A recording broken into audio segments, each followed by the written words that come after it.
It is 6:01 and it's time to call the meeting to order. Please rise and join me in the Pledge of Allegiance. I pledge allegiance to the flag of the United States of America and to the republic for which it stands, one nation under God, indivisible, with liberty and justice for all. Thank you so much. Elizabeth, call the roll, please. Mayor Harker. Here. Mayor Pro Tem Cooper. Here. Commissioner Gillikin. Here. Commissioner LaPiccolo. Here. Commissioner Oliver. Here. Commissioner Spiegler. Here. Thank you. Can I get a motion to approve the agenda as presented? So move. Got a motion on the floor. Any questions? All in favor say aye. Aye. All opposed say nay. Thank you very much. So over the past 3 years, both past and present boards have diligently been working to explore options for the waterfront enterprise, and part of that is because the contract will be ending December the 31st of 2024. So in our efforts, we have carefully evaluated the recommendations from the Harbor and Waterway Advisory Committees, which has provided several key options for consideration. Now, as we continue to explore these options, we've been hearing concerns from citizens about the town's ability to afford and manage the docks and various funding sources available, specifically municipal grants.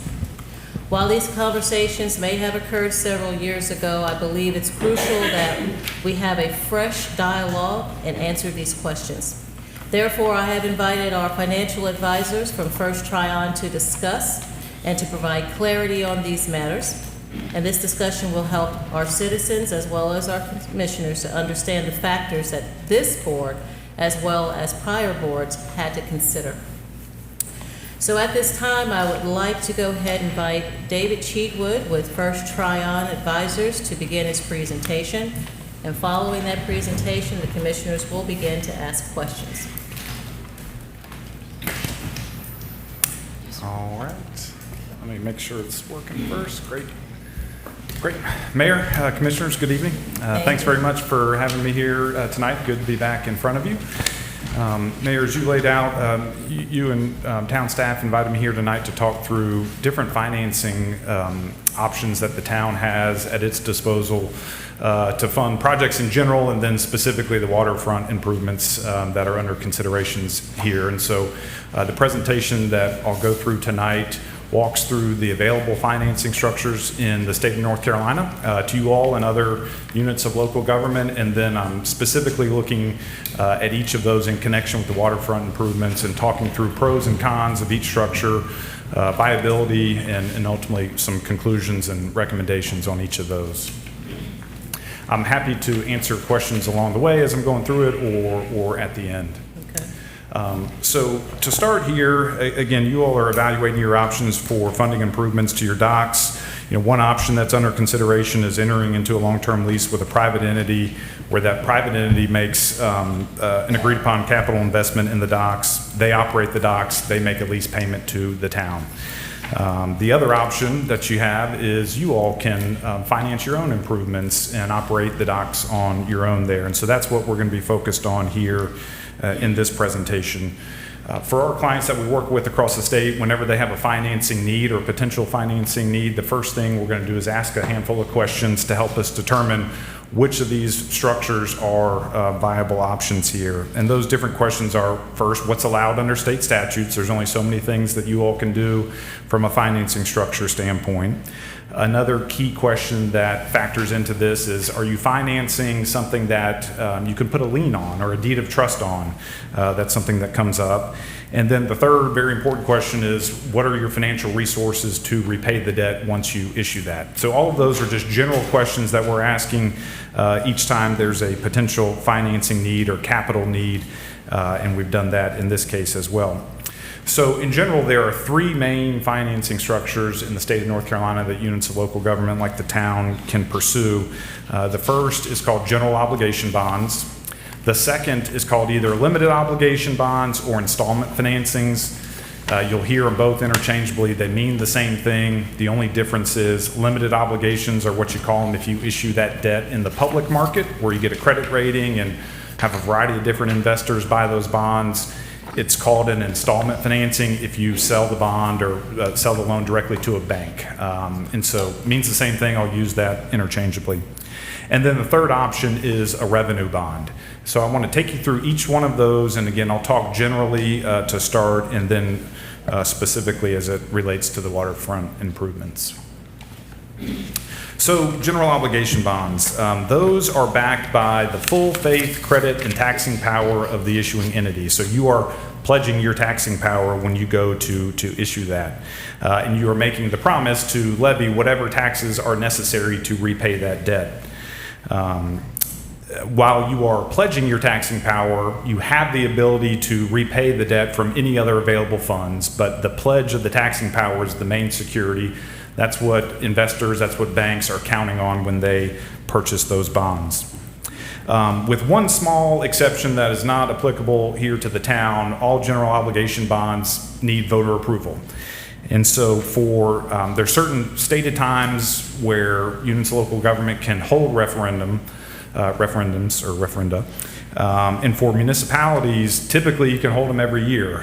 You're going to have the even number years where you have the primary election in the spring and you have a general election in the fall, statewide, nationally like we have this upcoming November, or you can hold them in odd number years when the town is holding its own municipal election for commissioner seats.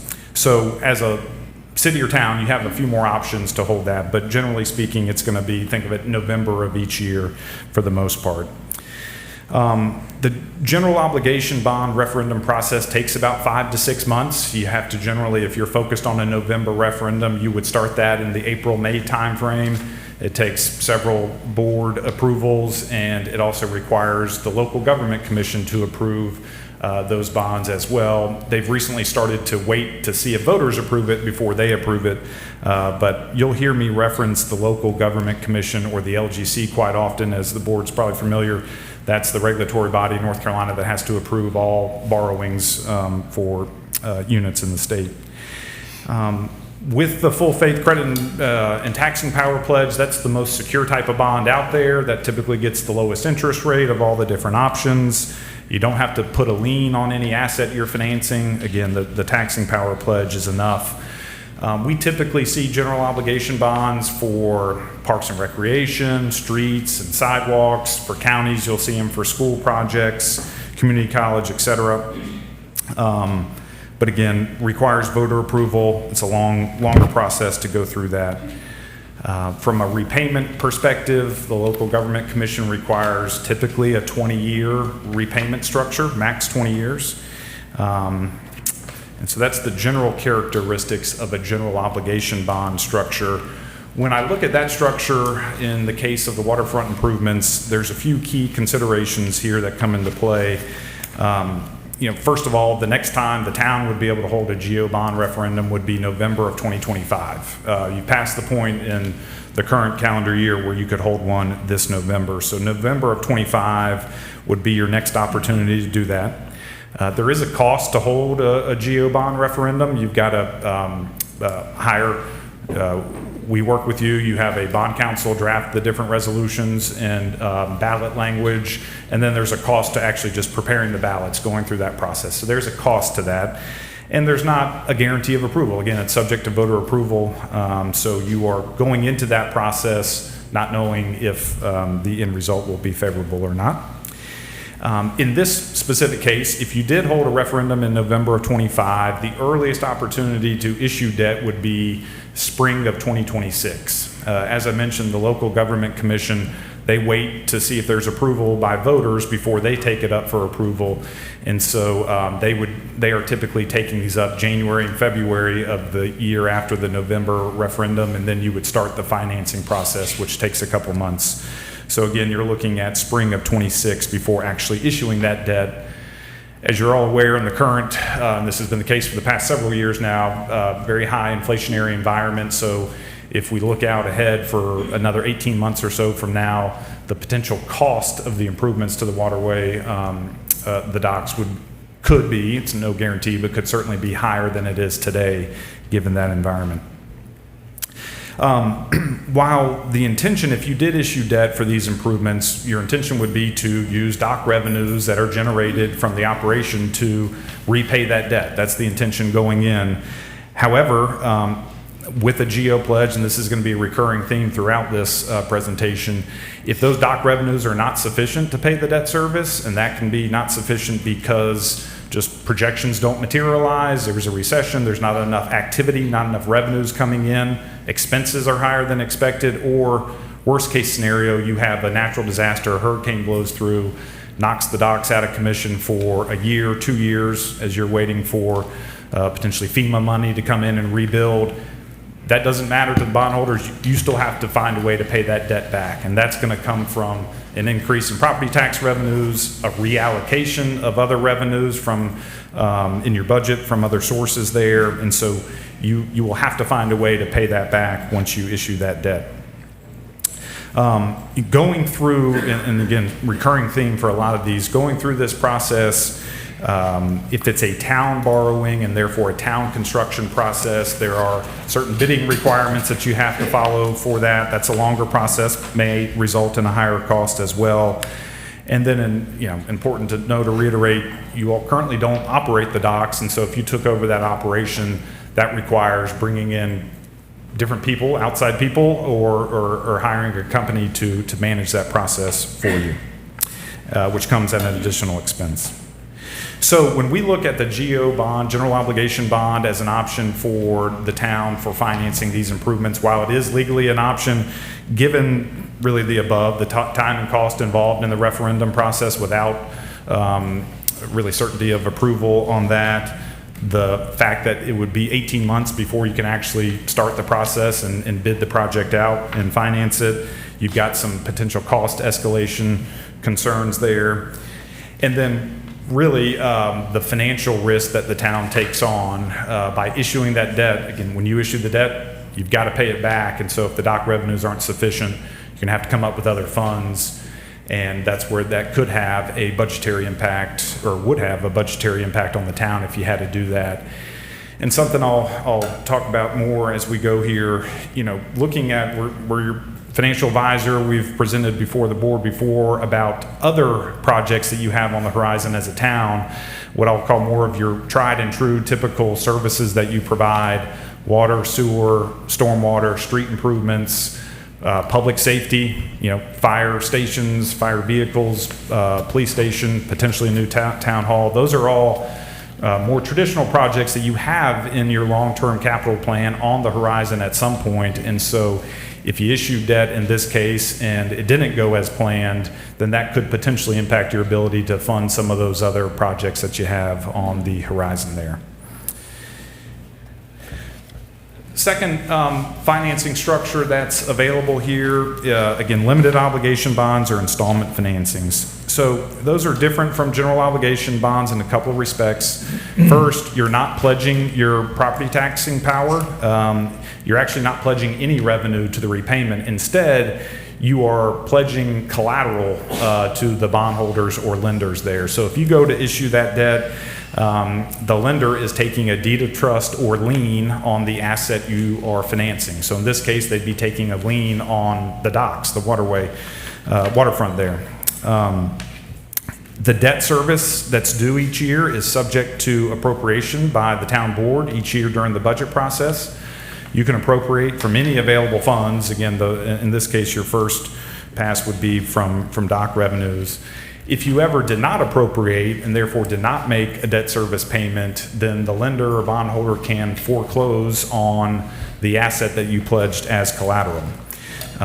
Given this, we typically see what I'll call bricks and mortar type projects using this structure, where you have a town hall building, a police station, a fire station, something that's pretty tangible, that often also provides an essential service. Lenders look favorably on those sort of assets because they know you're not going to not appropriate and risk losing your police station or your fire station or your town hall. So those essential type of assets, brick and mortar assets, are the ones we typically see versus street improvements or greenways, things that are hard to put a lien on or deed of trust on. So that's where we see a lot of those.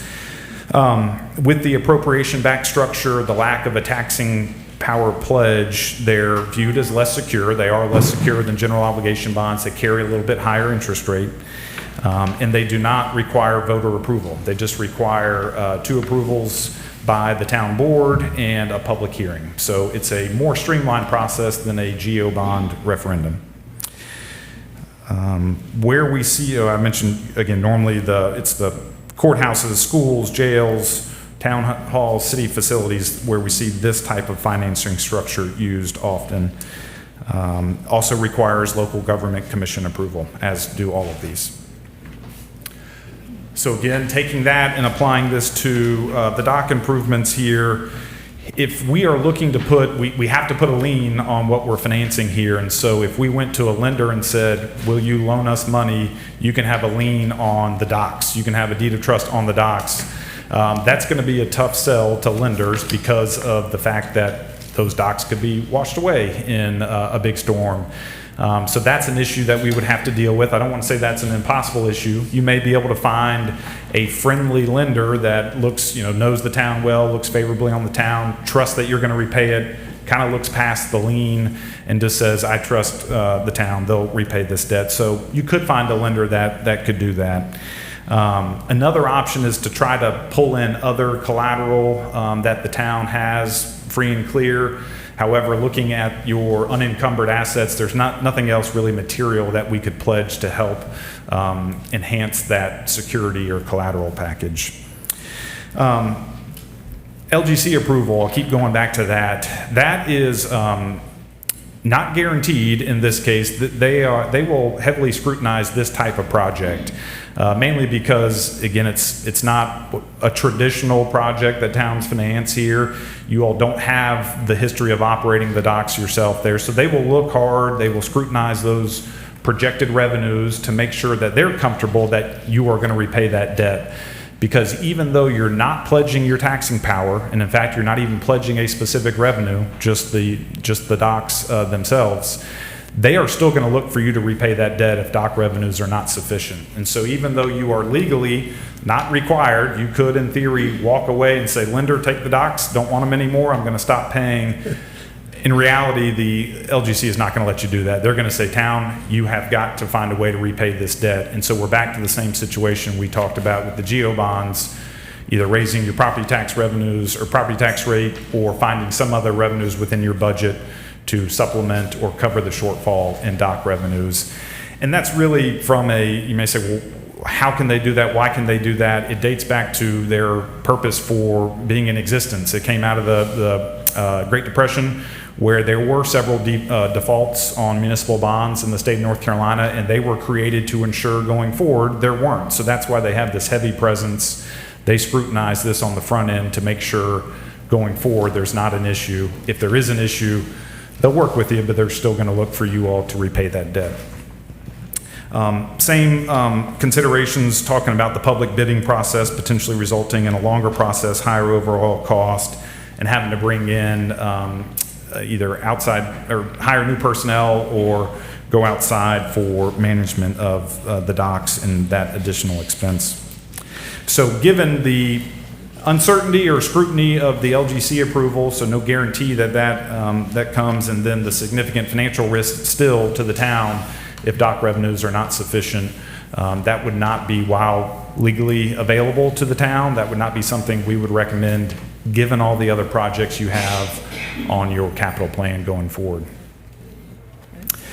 So last option here, revenue bonds. Revenue bonds, different than GO bonds, different than installment financings. In this case, you are pledging a specific revenue that's generated from a enterprise system. And so the typical revenue pledges you see in the state of North Carolina and across the country, you'll see water, sewer, electric, natural gas, stormwater, and airport. Those probably cover close to 100% of the different revenue bonds that are issued in the state. So those are the main ones out there. With this, you're not pledging your taxing power, you're not putting a lien on the asset you're financing, you are simply pledging the revenues generated from a particular enterprise system. Those revenues flow into a specific fund. They're earmarked to pay operation and maintenance expenses for that enterprise, as well as the debt service. With this structure, there's a couple of things, protections that come into play for bondholders. There's typically something called a rate covenant that basically says you will increase the rates to whatever level necessary to make sure you can pay your operation and maintenance expenses as well as pay your debt service back. And there's generally a cushion that you have to cover that by. And there's also something called an additional bonds test. If you ever needed to issue additional debt for this purpose or a similar purpose where you wanted to pledge the same revenue stream, you would have to prove to bondholders that the revenues are sufficient to pay your expenses, pay the existing debt, and pay the new debt. So there's a couple covenants or protections that are part of revenue bond documents. With those revenue bond documents, again, it is just the pledge of revenues. There's no legal recourse to town general fund resources there. However, going back to the local government commission, they are going to look and say, I know you just pledged your revenues here, but we can't have a default on this town. We got to find some other revenues to pay that back. And so I keep making this distinction between what's legally or technically available or how these are set up versus just practically speaking how bonds are looked at in the state by the local government commission. Revenue bonds, like installment financings, don't require voter approval, just approval by the town board. In terms of applying this to the waterfront improvements here, I'm not aware of one of these that have been done in the state where we're pledging dock revenues. Again, going back to the water, sewer, natural gas, what we typically see are the essential service revenues, the ones where the people who are paying those, they're going to pay their water bill, their gas bill, so there's a much higher level of security on those. I think the dock revenues, regardless of the projections, would be viewed as very speculative and subject to a lot of different assumptions and potential fluctuation just due to the economic environment as well as the broader risk associated with hurricanes or other natural disasters there. Given all that, if you did a revenue bond, the credit quality, how an investor or a bank would view this deal would be very low from a credit quality standpoint because of the speculative nature of the revenues, and therefore the interest rate would be very high for that type of bond if you were to do that. The other items like the, again, public bidding, operational considerations come into play.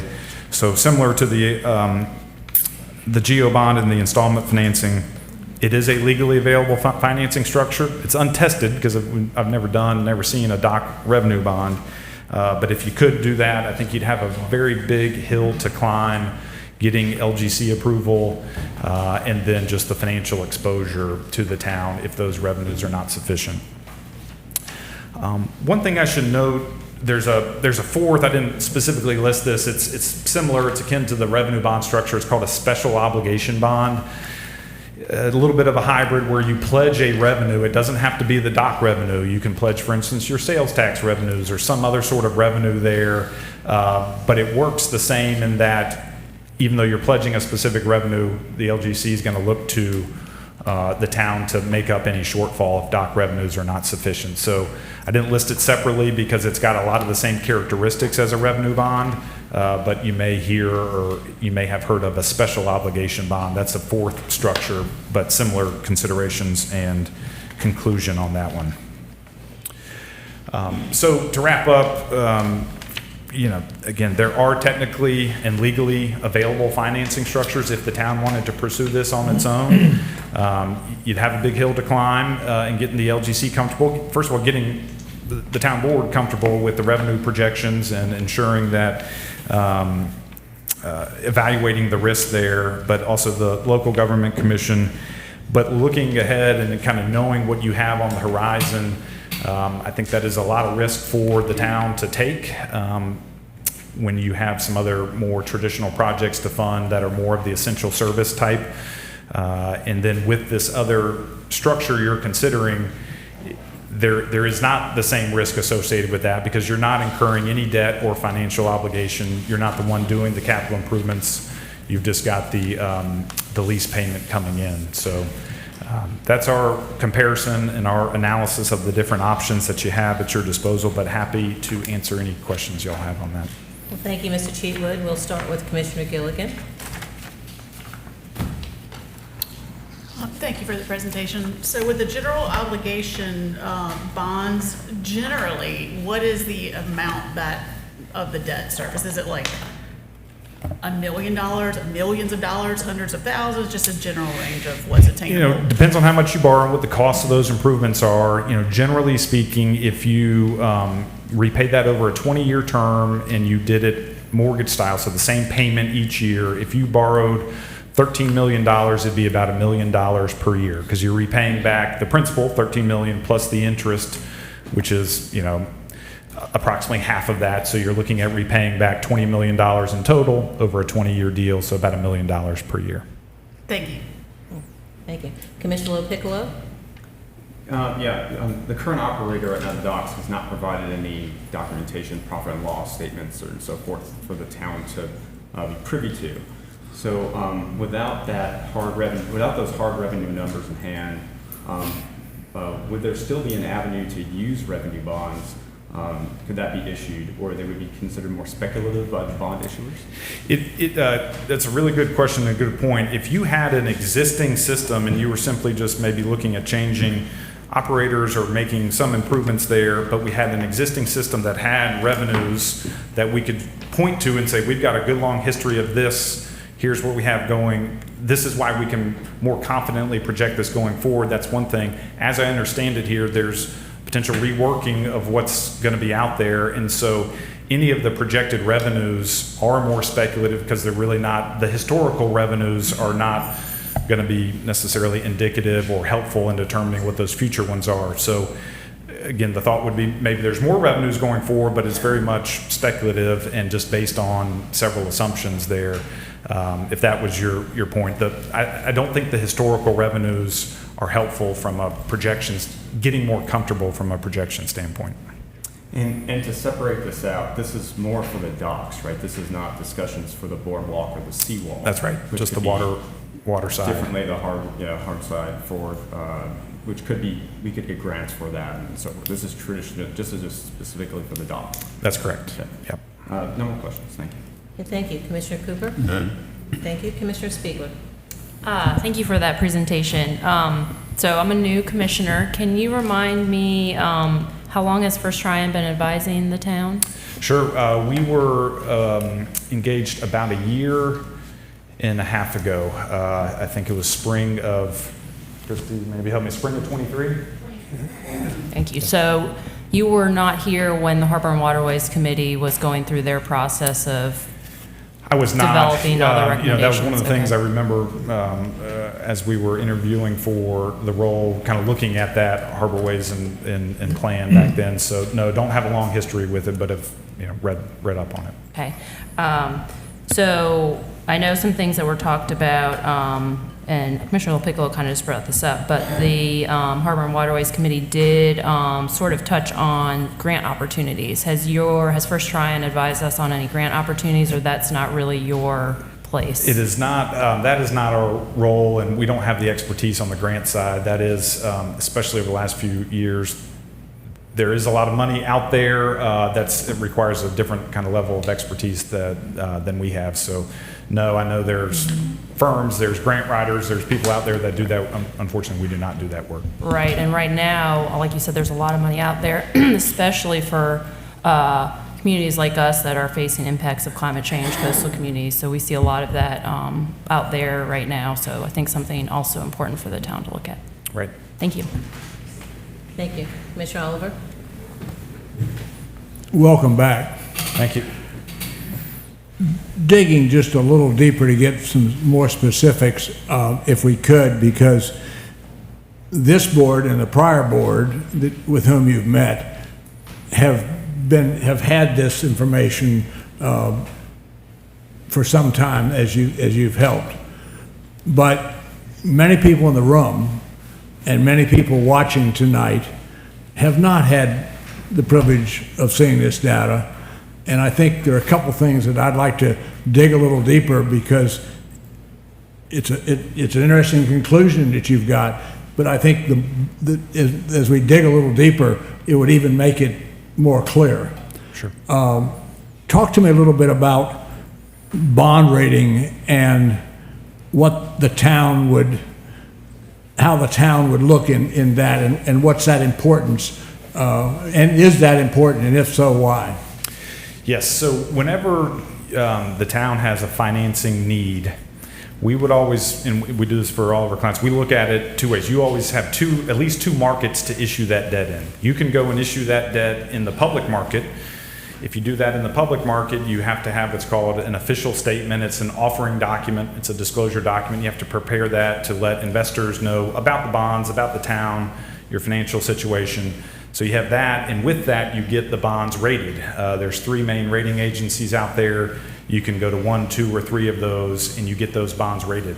However, the other market that you have to issue debt in is the bank market. You go straight to a bank and do that. That's what the town has done with all of its outstanding debt right now. So the town does not have a bond rating, which is not a negative. It's just because you don't have any debt in the public market. So if we were looking at this sort of borrowing, we would run it both ways and say, because their interest rates are different in each market, and run it and say, town, here's what this looks like in a public market deal based on estimated interest rates. Here's what this looks like. If you did a bank deal, you would evaluate those and say, I like that one better because it's the lower overall cost, or it's pretty comparable. And generally speaking, if it's comparable, you issue the debt in the bank market because it's simpler and easier and less upfront cost. And so if you decided to go the public market route, we would take you through the bond rating process, and that's where they are. It does depend on the type of bond you're doing. So if you're doing a general obligation bond, that's a very different credit rating than a DOC revenue bond. And so if you're doing a general obligation bond, they're going to look at the town, general fund, your finances, your fund balance, and then obviously your ability to raise property taxes, which y'all have that ability to do if you needed to do it. If you did a DOC revenue bond, they're just going to focus on those DOC revenues. Again, that's going to be more speculative. So the difference between a GO bond and a DOC revenue bond rating are going to be night and day. You're very strong financially in your general fund. I think you would have a very strong credit rating if you went that route with a general obligation bond. Again, a revenue bond, I think that would be a much lower credit rating. Did that answer your question? I hope so. So for those who haven't sat before. I know this is a loaded question, but in broad, and I'm not asking you to make any representations or promises, but the cost of the bond coupon itself, looking at the wide range, from what to what? What type of cost would you just broadly tell us? I think if you were doing and again, it depends on the market. The markets right now are the public market and bank market Today's different. August 12th, the Ides of August, just today. Today you'd be around 4% if you were doing a general obligation bond, or you'd be a little bit higher if you did an installment financing, because again, it's less secure. Installment financings are generally 0.15 to 0.25% higher. So you'd be, again, roughly 4%. If you did a DOC revenue bond, I think you would be 6, again, untested kind of market there, 6%, maybe 6.5%. Again, just very much ballparking it. But yeah, I think from a traditional town borrowing, general obligation, limited obligation bond, 4% would be the current market. And you used a number a few minutes ago of 13 million arbitrarily, and it is, and I understand that. But a $13 million bond in an eastern North Carolina town of 5,000 people, is that something that people would go after, or is it too small? Is it too big? Is it? No, I think that would be well received. It's neither too big nor too small. So it would get the attention of banks, or if you sold that in the public market, that would get attention. So I don't think finding banks or lenders or investors willing to buy that would be an issue. If it was one of the more traditional. If it was a GO bond, no issue. Again, the limited obligation bond, the size is an issue. It would be more of the structure and what are you putting a lien on that would maybe hinder generating a lot of interest in that. And one last question. I've heard all kinds of opinions on this, but what's your wild guess as to how much money, cash money, it would take from the time you started this exercise until it were funded? In other words, bond counsel. Oh, the upfront cost bond and fees, ratings, yeah. process, the 18 months. I'm not talking about inflation, but, Right. but just what kind of number would you guess from your experience? And again, varies depending on public market or bank market. Public market's more involved, there's more work involved, more parties at the table. If you were to Does do that mean it's more expensive? more expensive? Yes, sir. Thank you. So if you did a general obligation bond in the public market, your total cost would be around $150,000 or so upfront cost to pay all the professionals. If you did a limited obligation bond in the public market, it'd be probably north of $200,000 for that upfront cost to pay all the professionals, pay your rating fees, things like that. If you did it in the bank market, it's a more simplified process. You don't have credit ratings. You would be closer to $100,000 to $150,000 GO limited obligation bond if you did in the bank market. So a little bit lower upfront cost. Okay, and I'm going to add one more question. You've worked with the town on a lot of our capital items, and we currently have signed on to it on behalf of this town. We've approved, in round numbers, $5 million worth of grants and $25 million worth of 1.5% USDA debt for infrastructure. Right. Would that affect this type of thing? I mean, I guess I'm coming down to is, what's your general opinion of our capacity, recognizing what we've already signed for on behalf of our citizens? For what you've already signed for, again, and that's in you've seen our kind of planning model, that's in there. I don't think this would necessarily impact what you've already signed up for in terms of those, the USDA funded projects. What I was focusing more on is what you have down the road to fund. And again, those are not all certain projects by any means, but things that are on that plan, that wish list, that the list of projects out there. There's a lot of projects and those needs add up, as you've seen. And so my concern would be issuing debt for this could potentially impact your ability to fund those other projects. I think for your existing ones, I'm less concerned. Those are in there. You're currently budgeting for that. And so less concern on what you've already put in place, probably more on what you have on the horizon. Can I say that a little differently and Sure. see if you agree with Sure. me? The USDA grants and USDA debt that we've taken on has not satisfied all of our needs. Would you agree with that? Absolutely. You'll have a long You've list seen of that. other, yes, You've been involved with us on that. You've been involved with this board on that. right. So we have some awareness as a town and as commissioners that the USDA is, and the wonderful thing that it is, we have some other very significant needs that are not yet funded. That's absolutely correct. Okay, because I think that's important. And the problem, the elephant that we have in the room is that we have a lot of this stuff, awareness as commissioners, but our community doesn't know this. And that's just giving us fits. And I empathize with those fits. When I can't get information, I get frustrated too. But I think if we look at the big picture and look at what you've said, I just want to thank you for doing that. And Mayor, thank you for putting this out so that the community and those of us that live here have the same knowledge that we've been informed with as commissioners, both in the prior board and this board. So thank you, Mr. Hewitt. Yes, sir. Appreciate your time. We back. You've got a question? Well, yes, I do. Okay. As Commissioner Oliver has stated, you said we had the $25 million budgeting for future projects. But also in that, when you came to us and presented that, I think I stated that I think our eyes was too big for our belly, and that there were a lot of things on there that we didn't necessarily also didn't need, or as you put it, that wish list was greater than what we really could afford. With that, At the time, yeah, that may still be the case. We, kind of one of the things on the to-do list is to update that for you all and to kind of look at new numbers that you have as the kind of year fiscal 24 is closed out, kind of where you are financially, get any updates on those projects. So we need a refresh on all that, but you're right in that it was a big number. I'll defer to the board whether they were needs or not. I'll just say they were a lot of the traditional services that towns provide, and that's the infrastructure, public safety.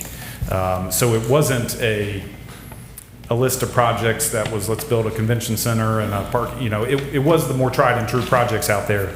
Timing wise, need wise, I'll defer to the board on all that. Yeah. yeah, because out of that came was floating around the town that we were looking at engaging in building a Taj Mahal in terms of a new administration building. Right. Yeah. Thank you. Right. Great presentation on your part. Thank you. Just wanted an office, not the Taj Mahal. Unless there's any further questions for Mr. Cheatwood, I want to thank you and First Tryon for coming out. I think the goal was to make sure that we have this conversation so that citizens, as well as us as the board members, can get reacquainted with the town's financial position, and we can use that as a starting point. We've been hearing concerns about the waterfront improvement project in particular, and wanted to be able to have that conversation about financing, because that's very important. But it could also be a time for this board to think about reevaluating some matters in regards to that. And if the board feels inclined to either reinvestigate different options, I would find it very important for them to talk about that. If there's any options on the table that this board would like to talk about, I'm open to hearing this discussion as to how we move forward next, knowing what we have facing us. But Mr. Cheatwood, I would like to thank you for that, and I'll just ask the question. Commissioner Gilligan, do you have anything to offer? Can I defer to Commissioner Cooper first? Yes. Okay. Good evening, everyone. Transparency has been the Commissioner's main mission.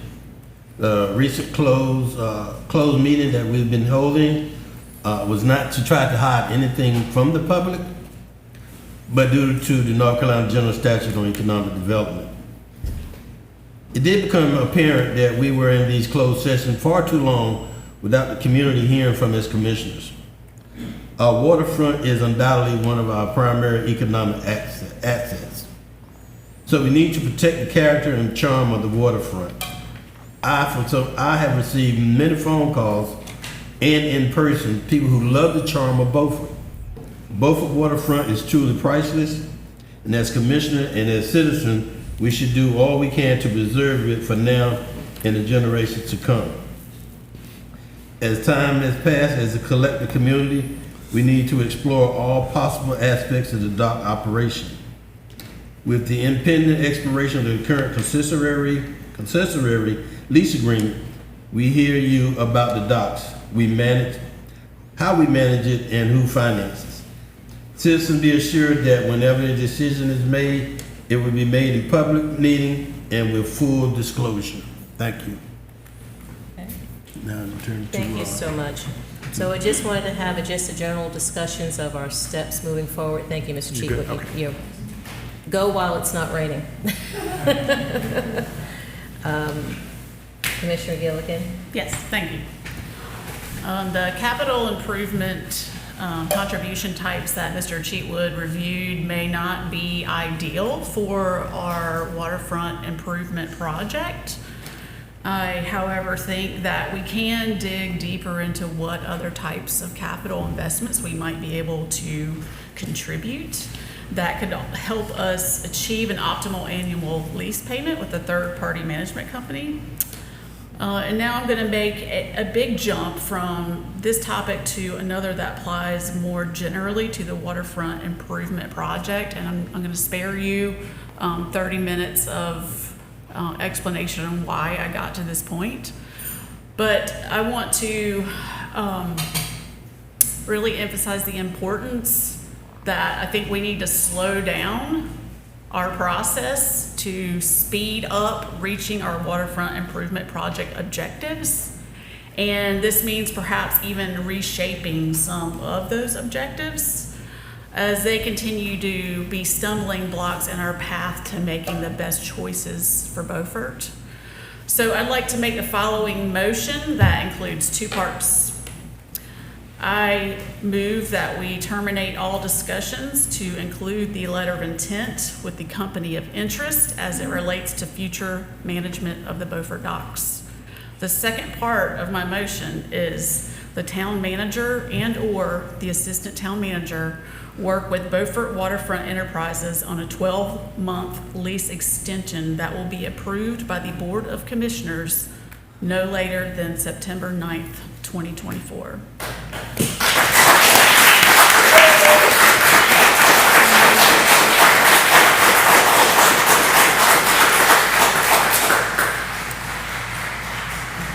It's like a delay. All right, so we do have a motion on the floor. We can still have discussion about that motion before I call for the vote. Commissioner LaPiccolo, do you have anything to add? Nothing else. Okay. Commissioner Oliver?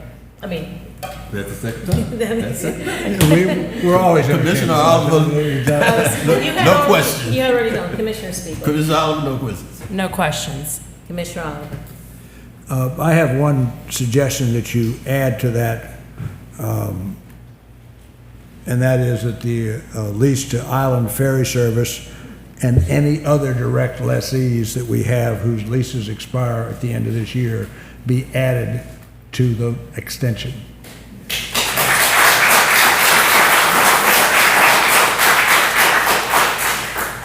Yeah, I think that would be a good amendment to the motion. Okay. Well, we've got a motion on the floor that has been amended. Do we have any further discussion? All in favor? Hold it. We've got a question from the Yeah, council. I'd like to have at least a good, healthy discussion Okay. here, if we could. All right. I am in total favor of the dock extension portion of it. I have a motion exactly the same as yours. I see no point at this instant to terminate the discussion with any operator which has yet to produce a written proposal.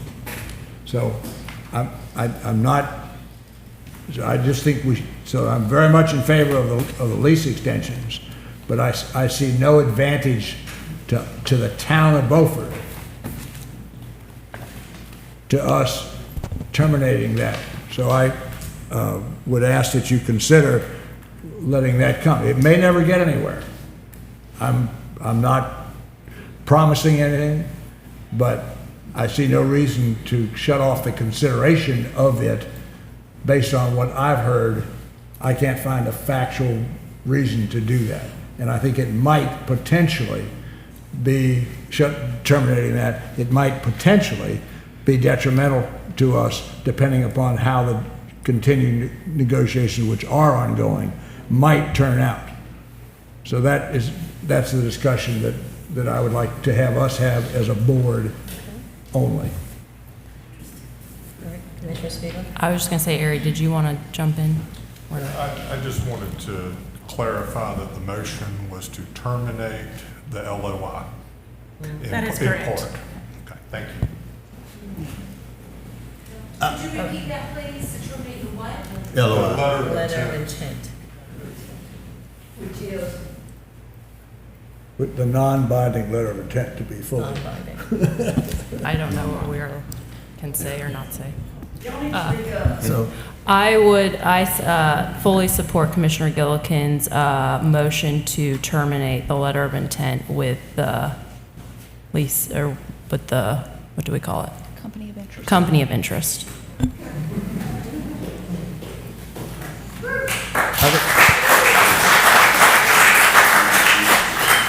Any further discussion?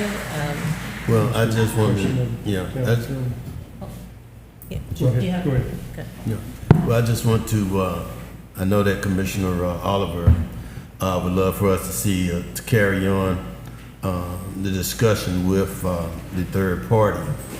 But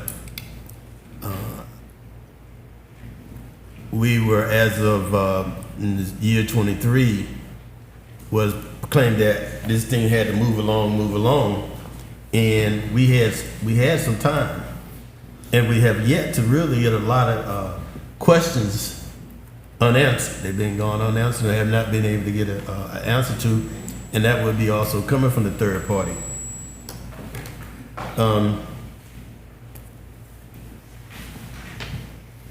Townspeople who we represent is asking us to back off of this, and I think we need to listen to them, back off of this, reassess, go back, and if we need to, get the Waterway Committee back up running with some added people to it, maybe even take some off. We need people who have the knowledge of marina or waterfront dock management.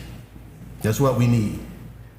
And right now, as sitting here as commissioners, and I bless Todd Clark, who was our former manager, but I'm quite sure that was a task that he was able to take on in terms of being able to find someone who was capable of managing the docks for this time.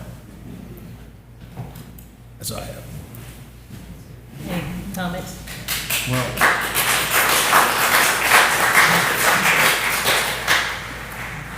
So that brings up a point of the elephant in the room also, which is to keep our docks public signs, which we all know that the docks currently are not public, right?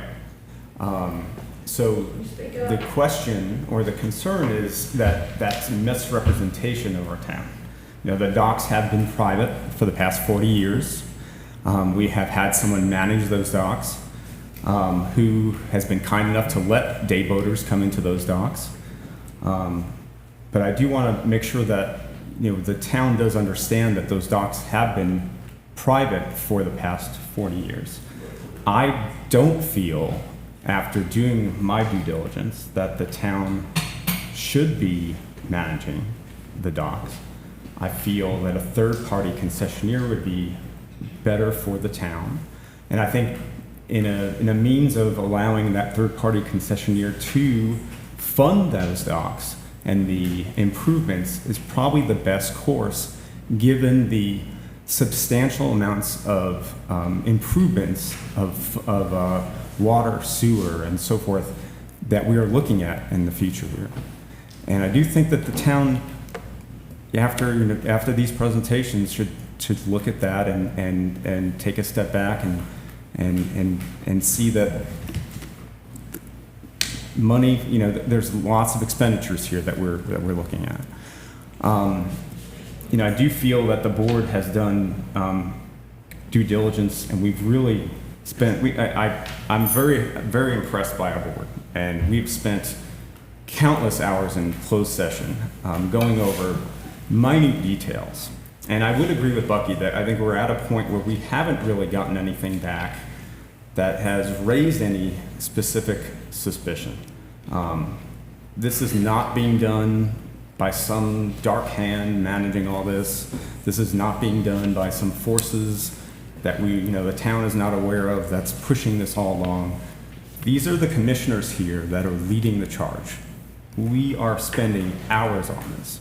And I would say for me, I have specific things that I've heard from the town that I would like to see for these docks. We'd like to see preservation of access.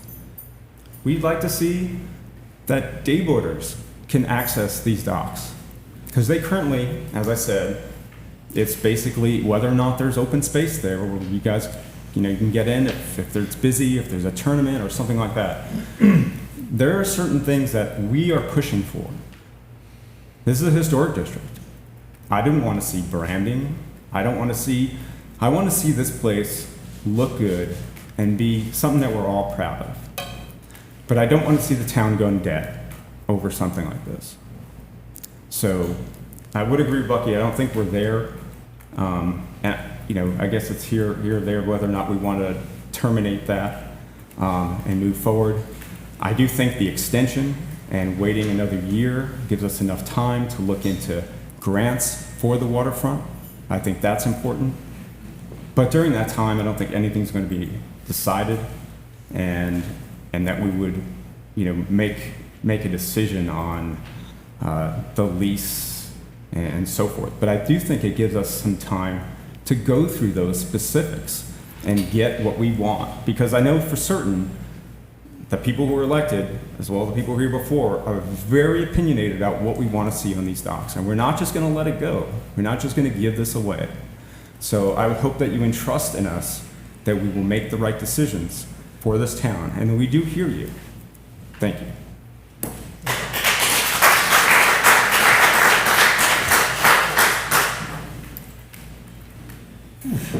Any further comments? Part of the group that have discussed this, I'm sorry, I'm away from part of the group that have discussed this and has been on the team, is Counselor Grady. I would ask his opinion based upon been deeply involved, weekends included. Yes, sir. Opinion on, Well, you have been deeply involved as part of the team, observing the negotiations that have been going on with a potential operator. yes, sir. Have you seen anything that you thought displayed any shortage of integrity or honesty or falsehood or anything other than the fact that lawyers take too damn long to talk? Plenty of that. There are a bunch of lawyers involved in this, but no, sir, I have not. So I respectfully, I'm with you, Paula, 100% on the deal. I have the same motion, okay? Except I wanted to include all the docks. But I think that I would love to flush out and finish this. It is, we have not seen it. We haven't approved it. We haven't vetted it. I would like to not cut off our nose despite our possible face. So I would ask that you amend your motion to delete the portion having to terminate the LOI. Otherwise, I fully endorse your motion. Let me provide a little bit more background. As I said, I wasn't going to get too deep into it, but when we first started conversing with the party of interest or the potential dock operator, I was trying to be very open-minded to the fiscal benefits. And I had a list of things that is, 6-point font, multiple pages getting into the weeds, details that we all care about. And those details would be crucial if whatever third party came in. I still want to see those same things, or may not want to see certain things. And it was in my investigations and interviewing people and sitting down with coffee with people and visiting marinas and digging deeper into the philosophy behind the company of interest that led me to this conclusion. I really don't have to see the details because the risk is getting pretty big for me and digging deeper into the company's philosophy, which is a great philosophy, but it may not be the best match for Beaufort.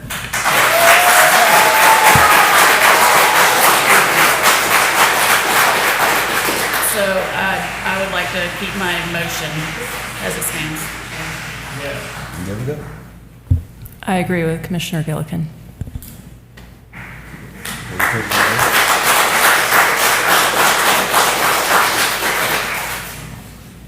Now, there is an amendment to that to include the ferry service. Correct. As well. Correct. And any other direct list leases that we have. I don't think there are any, but I don't know. None of the Vendors. vendors or anything I just that don't- they yeah. think could be impacted? That's right. Okay. Okay. All right, so the motion stands. Any further questions? All in favor, say aye. Aye. All opposed, say nay. No. We've got 2 noes and 3 ayes. The motion carries.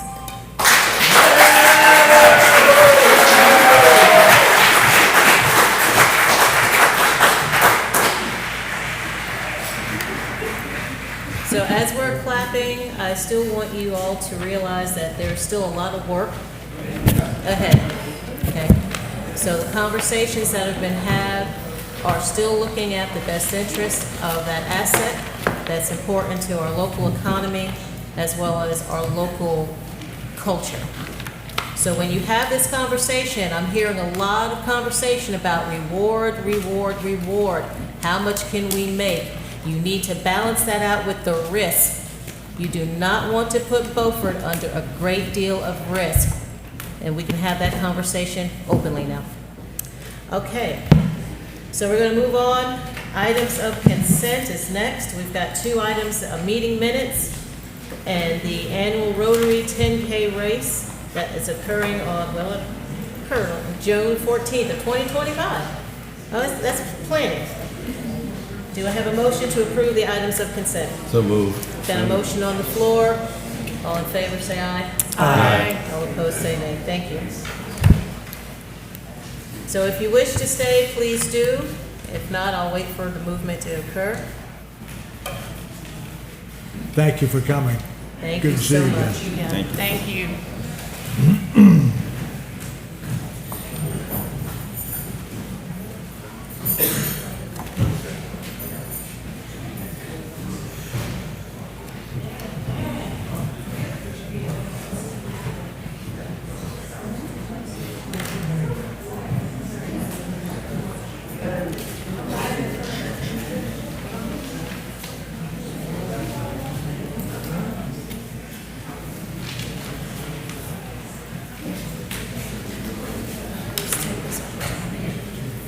Have a piece of candy?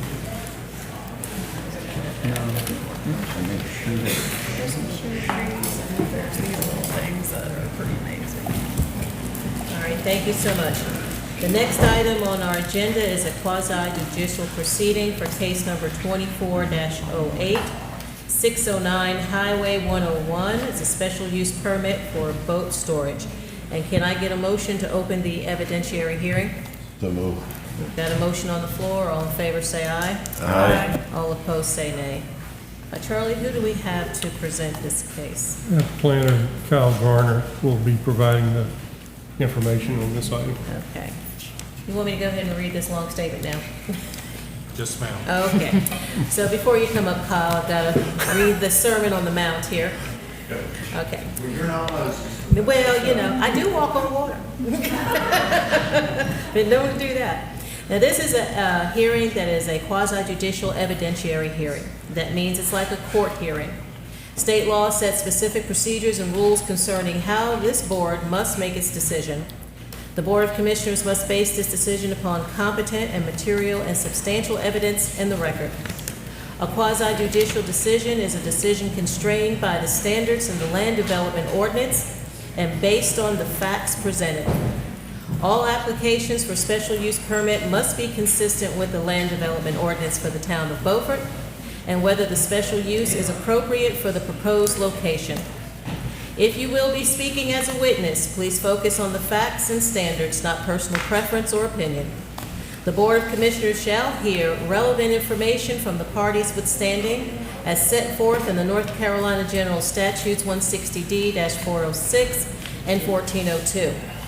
At the sole discretion of the Board of Commissioners, other witnesses who do not have standing may present competent, material, and substantial evidence that is not repetitive.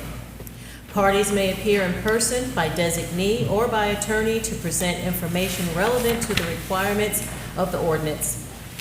Parties may present evidence, call witnesses, and make legal arguments. The Board of Commissioners, acting through the mayor, may subpoena witnesses and compel the production of evidence. For certain topics, the Board of Commissioners may and shall hear opinion testimony from expert witnesses. Individuals providing expert opinions must be qualified as an expert and provide factual evidence upon which they base their expert opinion. Witnesses must swear or affirm their testimony, and you will do so with the clerk. And at this time, we will administer the oath for the individuals who will be intended to provide witness testimony. So is the applicant here as well? All right, please come forward. Please see the clerk. Well, Assistant Town Manager. One with the We can Bible. swear everybody in at once. Place your hand on. Do you swear or affirm that the evidence you shall give to the board in this action shall be the truth, the whole truth, and nothing but the truth, so help you God? Thank you very much. Now, at this time, I would like to ask if any of the board members have had any ex parte conversation in this matter. And we'll start with Commissioner Lopiccolo, I have not. Commissioner Gilligan, I have not. Commissioner Cooper, Have not. Commissioner Oliver, Have not? Commissioner Spiegler. None. Thank you very much. Now the town can go ahead and present the overview of the case.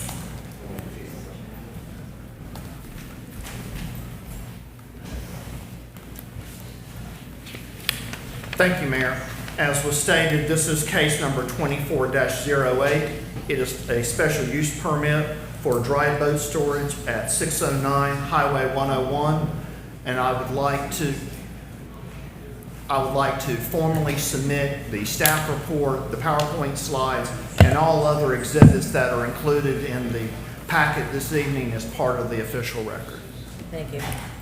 So moving forward, as I mentioned, this property is at 609 Highway 101. It is a 13.36 acre tract between Copeland Road and Highway 101. It has access to both road systems, and the vicinity map that you see on your screen is outlined as to where the property is located within that area. As part of this proposed plan, and you have the site plan included in this slide as well, in all the phases, there would be a total of 239 unpaved, and that means that there would be grass underneath it, parking spaces for boat storage.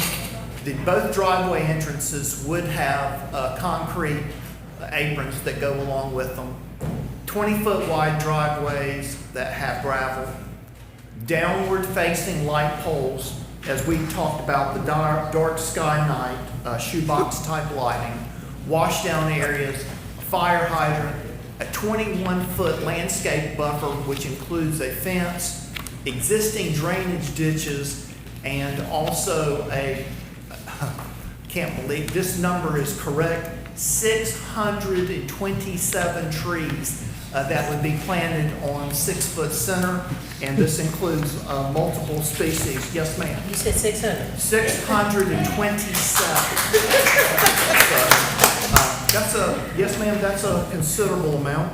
But again, and included in your packet this evening and also on the slide that you see, it gives a typical landscape buffer section which shows where the fence would be located, the evergreen shrub, as well as the drainage ditch. I would point out that several of the ditches do not, pardon the term, they're somewhat cattywampus in there, that they're not all straight. Some move in and out. So that is why the standard of 21 feet plus gates in order to get on the outside of the buffer to make sure it is maintained. As we have up here on the screen, this is also proposed, and you have this in the text from the applicant, is a projected phasing plan. This would be proposed to be done in 4 different phases, pending on how well the rental of those spaces would go. We also wanted to show you that there is an aerial view of where this property is and how it looks as now. It has been, some of the timber has been removed from this property. In regards to the future county land use plan, This is looked at as a traditional or working land, meaning mostly farm area and so forth. And even though this type of use may not be farm and so forth, due to that, the lack of impervious surface that would be on the property and trying to keep it as remaining as natural as possible, including the ditches that would be there which would be maintained, we view that this is consistent with this and that. The intensity of the use is consistent with the rural working type property.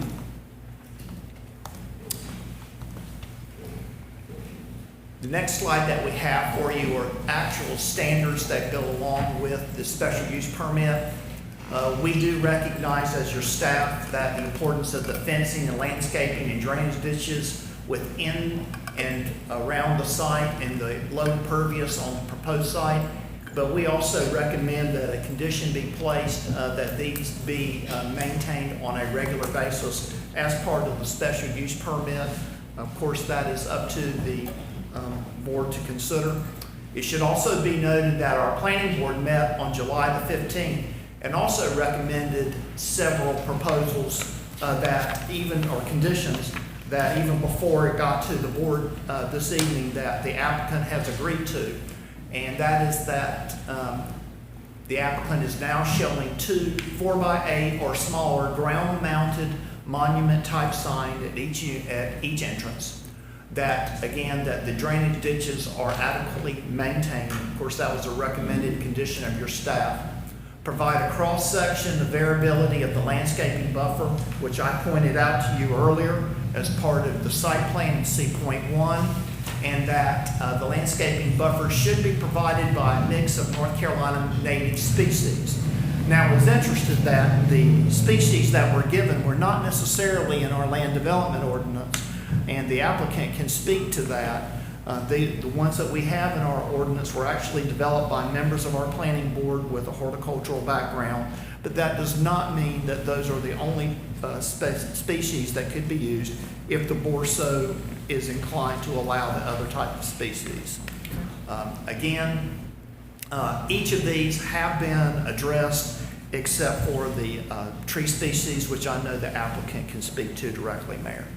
So with that, we do have your required findings of fact, which are items A through G, and which the board will take your specific findings and then make a recommendation on those findings, as well as your final decision on this special use permit itself, ma'am. And with that, I will be glad to entertain any questions that the board may have. Thank you very much. We'll start with Commissioner Gilligan. Kyle, could you restate or elaborate on the native species piece? So the plants that are currently in the LDO are not they're not obviously not invasive, but they're not all native.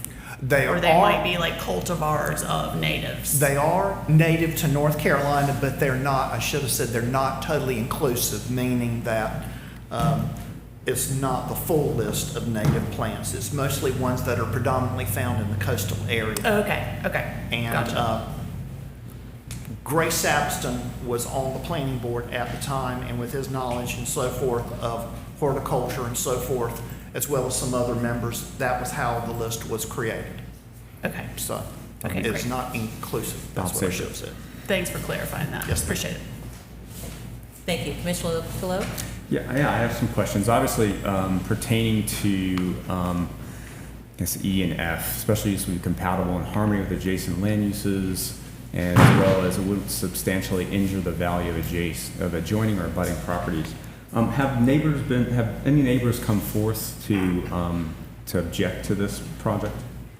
No, sir, they have not. And of course, one of the largest neighbors is the airport. And pending, of course, what may happen there, they certainly they did not have any objections. The applicant, by the way, has already met with the airport.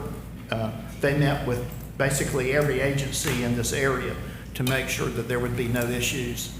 And on top of that, have actually already acquired their driveway permits from the Department of Transportation So they really did their homework up front before submitting.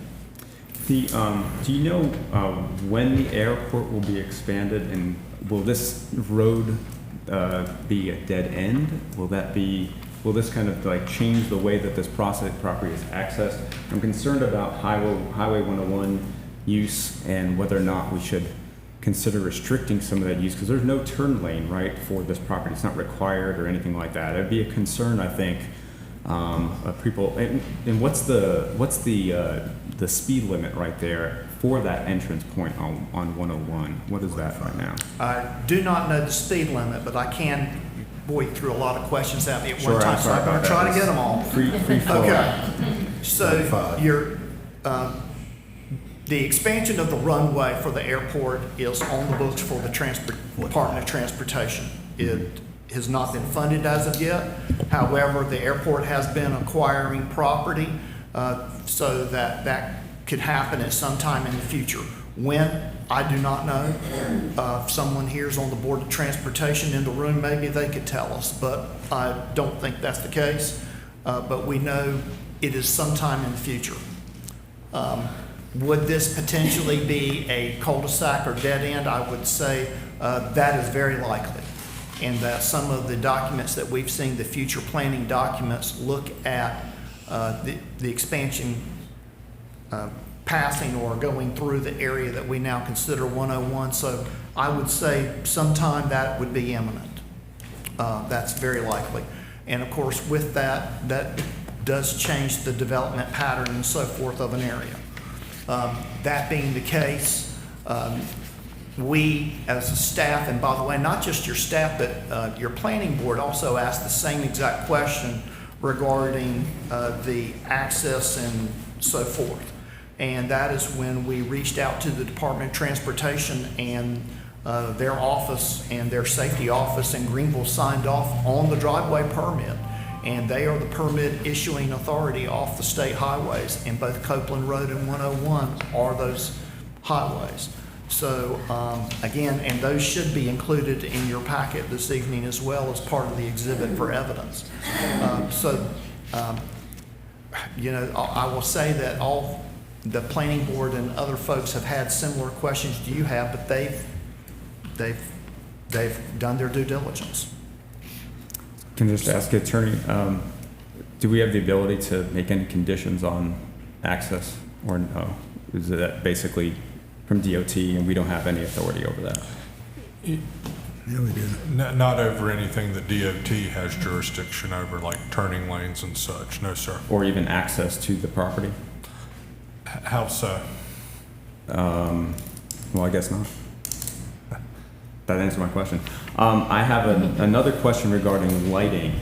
Do we have anything in place regarding the types of lighting? Because this is surrounded by homes, completely surrounded by homes, and I know we have down lighting. Yes, sir. But we would have the ability to even request the use of lower color temperature lights in like the range of 27,000 to 3,000 as an option. I would think that those would be things that you could recommend as conditions that would be that could be applicable. Yes, sir. Okay. Any, I would also like to see, and I don't think they've submitted this regarding timers or motion sensors for the lighting. Is that? No, sir. That has not been discussed. Okay. I think that's all. Thank you. Thank you. Commissioner Cooper? To possibly answer John, in terms of the speed limit, 45. It's 45. Yes.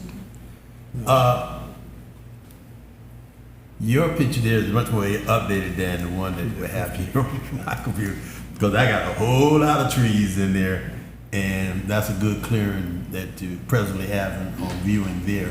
And they're gonna redirect in terms of 600 and so replant. Around the exterior buffer, 27. 627. Way to go. Yes.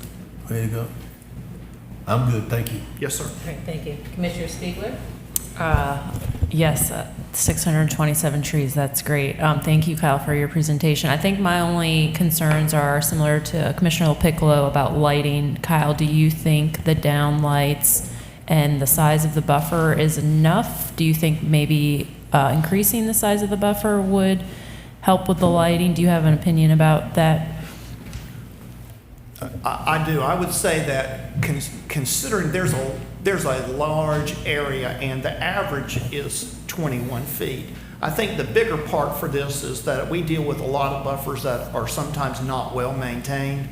The applicant is showing several gates in there to make sure that it's maintained, and also they're going to make an effort. It says that the trees are to be planted on 6 feet on center, which is what a buffer should be set at. And again, I can't say that every buffer, the trees are at that. The lighting, I actually believe that the items that Commissioner LaPiccolo brought up on the type of lighting and so forth, Right. I think considering the airport and the dark sky and so forth is something that could be definitely considered. Okay. And is a good idea. Okay, thank you, Kyle. Yes, ma'am. Thank you. Commissioner Oliver? I heard what Counselor and you said. I am extremely concerned not having a turning lane on 101. You've got 239 vehicles, or potential vehicles with 40 and 50-foot boats behind them, and 101 is bad now. I think we need a turning lane, and I think they need, frankly, to be an unusually long turning lane, because with a truck in front of it, that's a 70-foot truck and trailer on a very busy 2-lane road.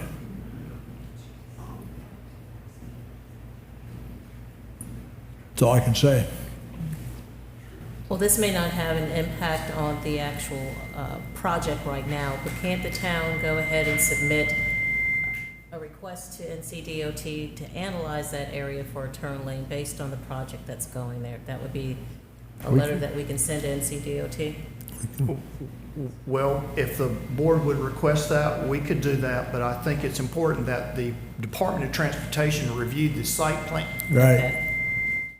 The site plan that you have before you this evening and made their determinations based on that. Okay. Well, then we can, that will be one way of, if this was approved. You And could my proactively- previous question, which was, could we not just ask that there's no access off of 101 and they utilize the other access point completely? Which is Copeland Could Road. it could just be a condition of use that they would not be able to use the 101 access? That was kind of what I was getting at. And I think that's something that you can definitely ask the applicant. Yeah. They can speak to, your staff cannot. Any safety Until- concerns with just having one access point? And, you know, and I'll go ahead and be a Scrooge in the room. We've got a terrible problem at 101 and 70, and we have a terrible problem, which all of us know about, you know, at 70 in Town Creek. And someone's gonna get killed on that road if their trucks are stopped up there and anything. I'm pure safety to me. Yeah. I think we need a turning lane. And even a turning lane is not perfect, but at least it's available. So that's much as I can say tonight. Okay. Unfortunately, state probably won't act upon it until there probably are a couple of accidents that happen on that road. Sad to say. If they looked at this and have determined that there's no danger in terms of a turning lane, they're probably not gonna budge too much. And unfortunately, it may take a couple of accidents out there for them to say, hey, to take a look, at least think about it, or look at it. Well, have they looked at it? Because the project has not even been approved, so they don't know what's out there, so. Yes, ma'am, they have looked They at the, that's as I said earlier, and I testified to, that they approved the permits based on the design plans that you have before you this evening. So NCDOT has looked at these design plans. Ma'am? They have looked at these design plans, is what I'm. Yes, ma'am, Okay. they have. All right. They've issued a driveway permit technically. Yes, sir, and the driveway permit, I believe, is included in your packet as Yep. evidence this evening. Sitting right here. But when was the last traffic study or road study done by DOT? Do they have the most updated information on the volume of traffic that goes through that area, I wonder? And they were just approving a driveway. They weren't asked to approve a turning lane.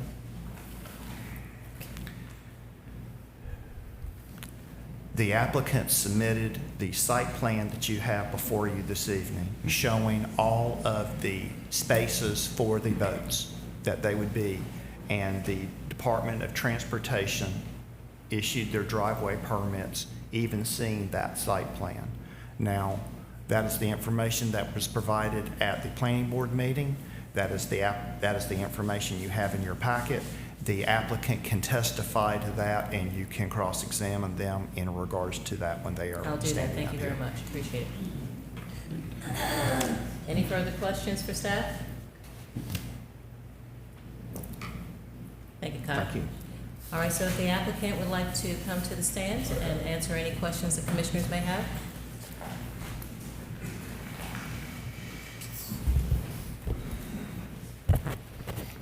And can we get your name? Thomas Owens.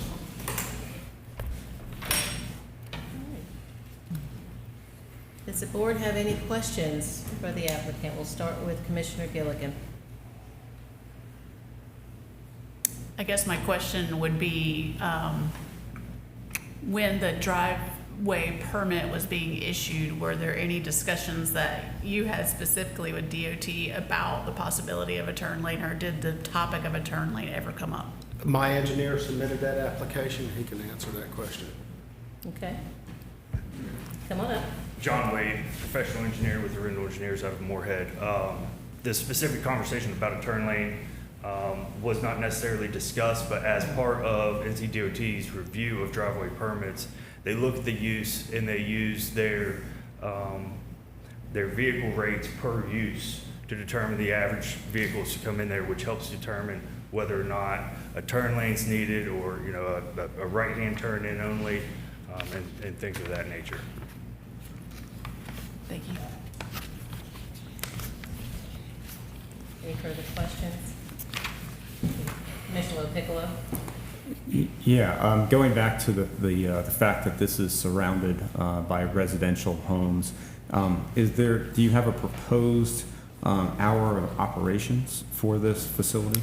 Well, I mean, it's open 24 hours a day, but we're assuming pretty much during daylight, people are going to come and go. I'm sure after dark, sometimes they may come in and bring their vessel in, but generally speaking, I would assume the biggest majority would be done till 6 o'clock at night, assumingly.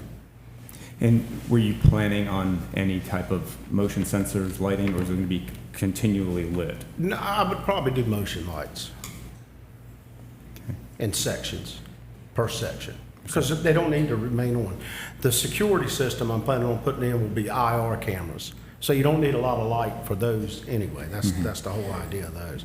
It's just going to illuminate enough so you can somewhat see the roads in and out, which if you have your lights on, then you'll have headlights too. Okay, thank you. So it's not going to be a real illuminated, it doesn't need to be. I'd Sure. like to keep the traffic down all I can at night. Sure, I Because I don't really want people out there stealing either. Well, absolutely, I mean- absolutely, absolutely. We just have to be, I just want to make sure we're sensitive to the residents that are surrounding the Absolutely. facility. Thank you. Thank you. Commissioner Cooper? No questions. Thank you. Commissioner Spiegler? So just to clarify, right now in the site plan, you can turn either right or left into the facility, correct? You can Off off of either 101? Copeland Road Okay. or off of Highway 101, Okay, both. okay. They are existing entrances and exits. We did not put those in. We Okay. didn't develop those. This Okay. was a farm field prior to this. Now, all those ditches were dug for the fields. That was, but both entrances and exits were there in place, and we just cleaned them up. Okay. And I would second Commissioner LaPiccolo's concern about lighting. You heard that already, so good to hear that you're you're thinking about that. Yeah, oh yeah, absolutely. Yeah. All right, and thank you for all of those 600 plus trees. That's great. Okay. Thank you. Commissioner Oliver? No questions. Thank you so much. Any further questions for the applicant? Before I open it to the floor. Thank you very much. I appreciate your time. Now it's time to open the floor for public comments on this particular case. Yes, ma'am. I think we had a note that there was a party that may want to attempt to testify in the other room. Okay. I think Charles. Is there somebody in the back? Well, hold on just one second. Before she gets an opportunity, you want to do that first, or can we do the public? Well, Mayor, as you'll recall, you've got two options here. A person can attempt to qualify as a party with standing, or the board can elect to hear from people as witnesses not called by, one of the parties, the town or the applicant. Generally, allowing somebody to testify as a witness is the preferred manner, and that's absolutely discretionary with the board. You can allow it or not allow it. Okay. So will you be testifying as a witness in this particular case? Will you be testifying as a witness in this particular case? Or did you just have a general comment? I just had a general comment. Okay, sorry about that. I'm Okay. sorry. Yes. So go. No. I can't talk? No, unless you want to determine yourself as a witness in this case, no ma'am, you cannot. I know it's difficult to understand, but this is like a court case, so we're looking for witnesses, not just general comments. So if you want to state yourself as an expert witness in this case, then you can go ahead and tell us what your expertise. So what does a witness do? I'll defer that to the council. Well, mayor and board, as the mayor said in her opening comments, this is a quasi-judicial proceeding. So it is like a court proceeding. You have two parties, the town and the applicant. Other individuals could become a party to the case if they have standing. So like if I make a statement, I might be a witness to whatever? You could be if the board wants to allow it, but you would need to be sworn in first. I'm just a neighbor who lives on Copeland Road and none of Well, we us- won't be able to let you say that much. I apologize. So so I I know that the can't- process, no ma'am, I'm sorry. This is a kind of complicated process. But you said there was somebody who thought they might have standing? Eric, can you explain what standing Yes, means? standing is, because I mean, she's a neighbor. You've basically got to be able to demonstrate the possibility of special damages if the application is issued, and those have to be damages that are very peculiar to the particular individual. They cannot be generalized damages, quote unquote, that the community at large might suffer, like traffic and things like that. It's very difficult to qualify as a party with standing. You could hear from the lady and see what she's got to say, and then we can determine if she's a party with standing and go from there. That might be Okay, appropriate. well, let's come back up. Our curiosity is getting us now. Yeah, we're curious now, so. My apologies for the confusion. It's a very technical thing. This is all new to me too, so. Okay. But I just wanted to make a statement. I live on Copeland Road. I drive up and down it every day along with a lot of other residents. It's a residential area. So Copeland Road, even though the state says it's 60 foot wide, pavement, it's probably less than 20 feet wide. I didn't take my tape measure, I almost did tonight, but when I'm driving up or I'm driving down and I have a 4Runner, my vehicle is not very wide. One car To pass the other car, one car has to drive in the grass. I don't care what kind of vehicle you have, it's a very, very narrow road. So if they're hauling in boats, which are wide, it's just gonna create a whole bunch of problems. Where Copeland Road hits 101, if you're coming from the north, if somebody is at the stoplight to turn right or left, if they're coming north, that car has to back up in order to let that car in. So either way you go, if there's somebody hauling a boat or whatnot, it's just gonna create a lot of room for accidents on that road. Well, thank you for your comment and coming up and stating that. I appreciate your time. Well, it's something to consider. Okay, thank you so much. So, now that we let that go, is there somebody else that I needed to? No, apparently not. Apparently not, okay. All right, so now that we have nobody who's coming up to be considered a witness or a person withstanding, I move to close the oh, public we've got a hearing. question here? Can we speak to the, yes, sir. Okay. Can you respond to her question? Yeah, it is a smaller road. It is. There's no question about that. But there's boats that go down there, that people live down there with boats now on trailers. I mean, that's a state road. I don't have any control of the width of state roads. That's out of my realm. And we are, you got a church that we passed, and there's 2 residents. Then you have the turnoff into our facility. So we are about 20% down Copeland Road, if I had to guess, somewhere's in there. But there again, I don't have any control over the state, how wide they make the roads, how they maintain the roads or anything. I mean, that's just beyond I was just mine. wanting to see if you could address it. Okay. Thank you. All right, unless there are any further questions from the board for the staff or applicant, can I get a motion to close the hearing? So move. Got a motion to close the hearing? All in favor, say aye. Aye. All opposed, say nay. Now it's time for the board to have a conversation before you make your decision. You'll be voting on the finding of facts required and the special use permit required. So there'll be 2 separate votes, correct, Counselor? Yes, ma'am. Okay. Can you put those back up on the board, please? Do we have all 7 of those up there and blow those up? Oh, there she did. I think it's page 37. Just saying. 37. There you go. All right, unless there's further conversation from the board, what is the pleasure when it comes down to the finding of facts required in this case?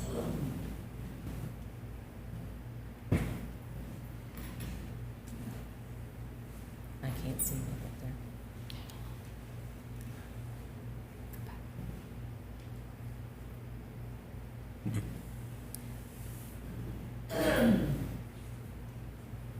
So we're being asked to see whether or not all of the facts have been. The finding of facts, the purpose, the proposed use is allowable special use of the zoning district it is being located within. The application is considered complete. The location and character of use will be in conformity with the town's land use plan and other comprehensive planning elements. Excuse me. D, streets, driveway, parking lots, traffic control, and any other traffic circulation features shall be designed and provided in accordance with the current traffic engineering standards and town's regulations and found to be adequate for the proposed special use. E, the proposed special use will not substantially injure the value of adjoining or abutting properties. F, the proposed special use will be compatible and in harmony with adjoining land uses and the development patterns of the immediate area.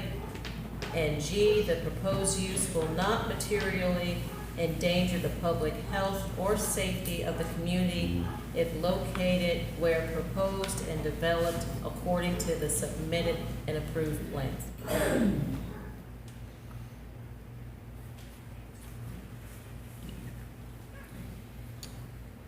I'm scary about G. Yeah, I think G is my biggest concern. It may be subjective, but with adding that much traffic to a rural area, I would be concerned. I would agree with you, but I mean, as the gentleman has stated and as Kyle has stated also, it's a state maintained road and we don't have no control of that. This is a gentleman who wants to put up a business, and yes, there may be some safety factors on Copeland. There may be a speed factor on 101, but we as a board do not have no control of anything, state roads, state maintained roads.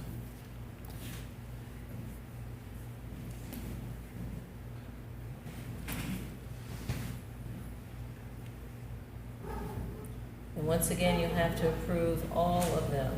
You cannot exclude one. So A through G would need to be approved, correct? Yes, and Mayor, they can be approved as a group by reference to the slide. If the board does not find one of these factors present, you would need to make a motion that factor G has not been met in the specific ways in which it is not met if you wanted to deny the application. Well, Eric, how can we do that in terms of say G? We know that it's a safety factor, but it has nothing to do with the applicant. I'm just telling you how it would work if you wanted to deny it. I mean, clearly the applicant has no control over state roads, what the DOT does or does not do, but at the end of the day, it is this board's decision whether the project will generally endanger the public health or safety, regardless of what DOT may or may not do.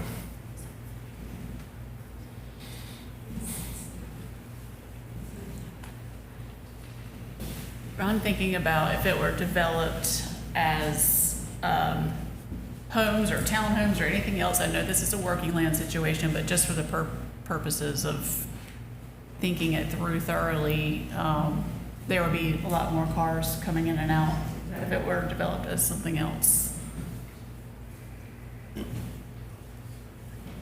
I make a motion that that applicant has proved himself in terms of filing the application, and that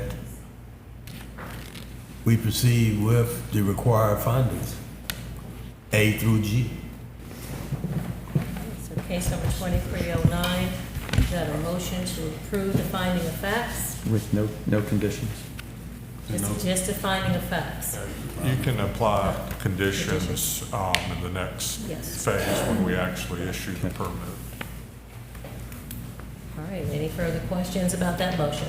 Excuse me. All in favor, say aye. Aye. All opposed, say nay. Nay. Nay. We've got 3 ayes, 2 nays, that motion carries. Now we get to move on to the special use permit. This is where you can actually add your conditions.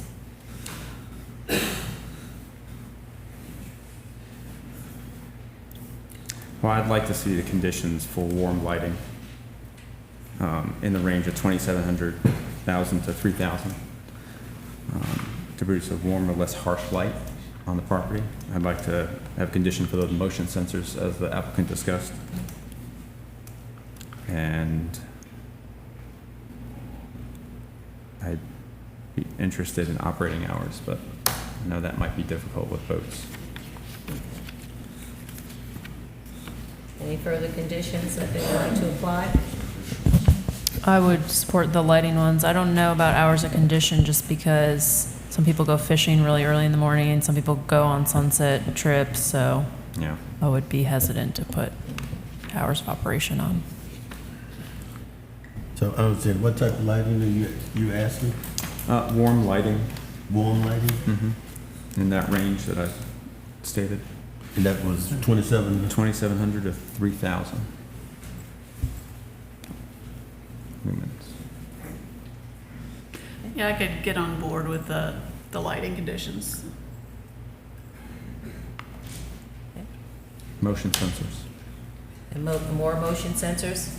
More? No, just the fact that there will be motion. Oh, it will be. Oh, Oh, will be. okay. Okay. Yes. Anybody want For the 628 light. trees?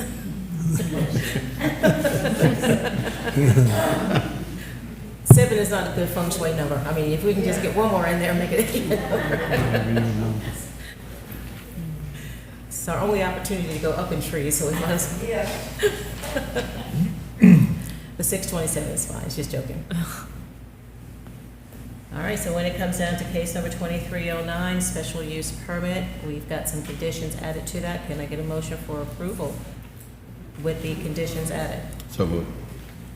Okay, we've got a motion on the floor. Any further questions?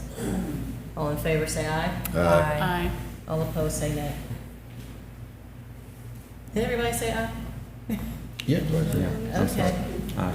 All right, thank you. Aye. So the motion carries and congratulations.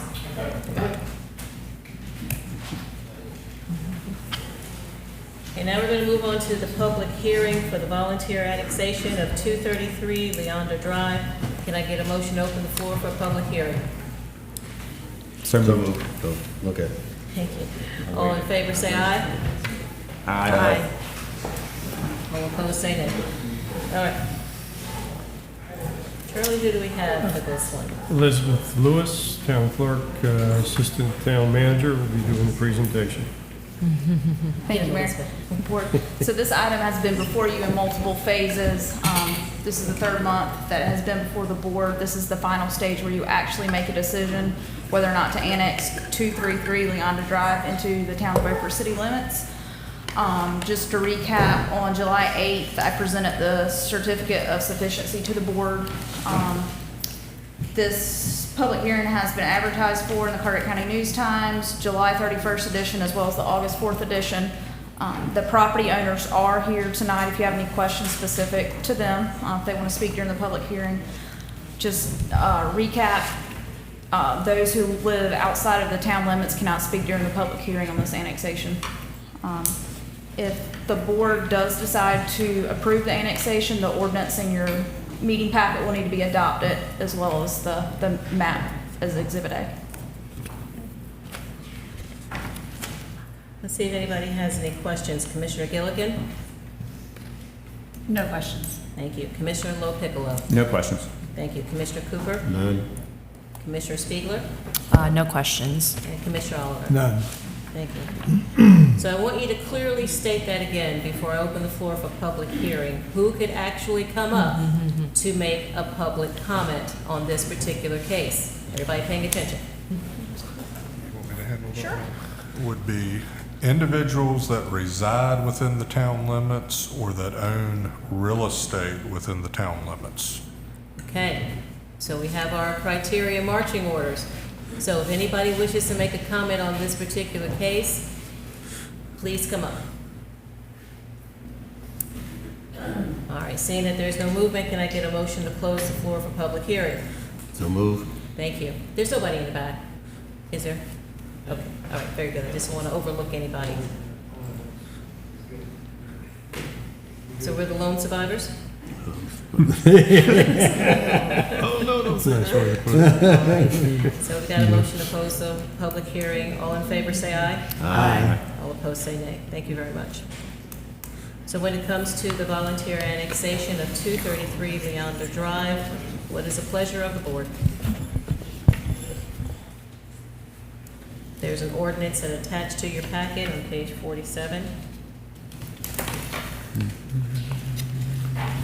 I move approval of the annexation as published. Yeah, we've got a motion on the floor. Any questions?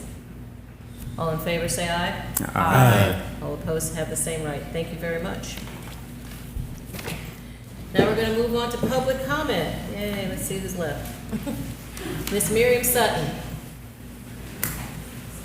Please state your name and address, and you'll have 3 minutes. Where's our time clock?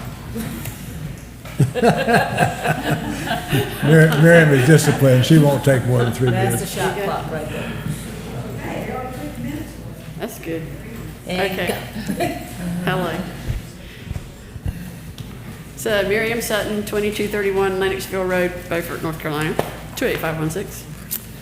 I just want to thank you for your service to our town and to our community, and for also taking the courage to hit the pause button. Appreciate that very much.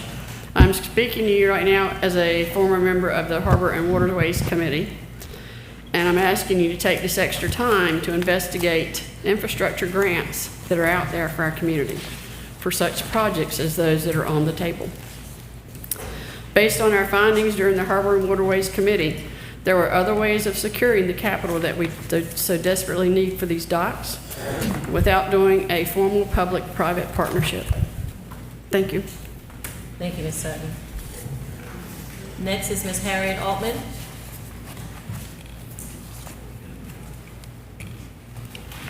May want to set her time back. Thank you. Hi, I'm Harriet Altman, 103 Leonda Drive. And first of all, thank you. That's the first thing I want to say. I want to ditto to what Miriam Sutton just said. I would think that before any contract or whatever that we draw up with any corporation, that we would make sure we pursued all grant funding that was out there, that, just exhaust all those options before we would make any further decisions. So thank y'all for putting a pause on this so that there's time to do that kind of thing.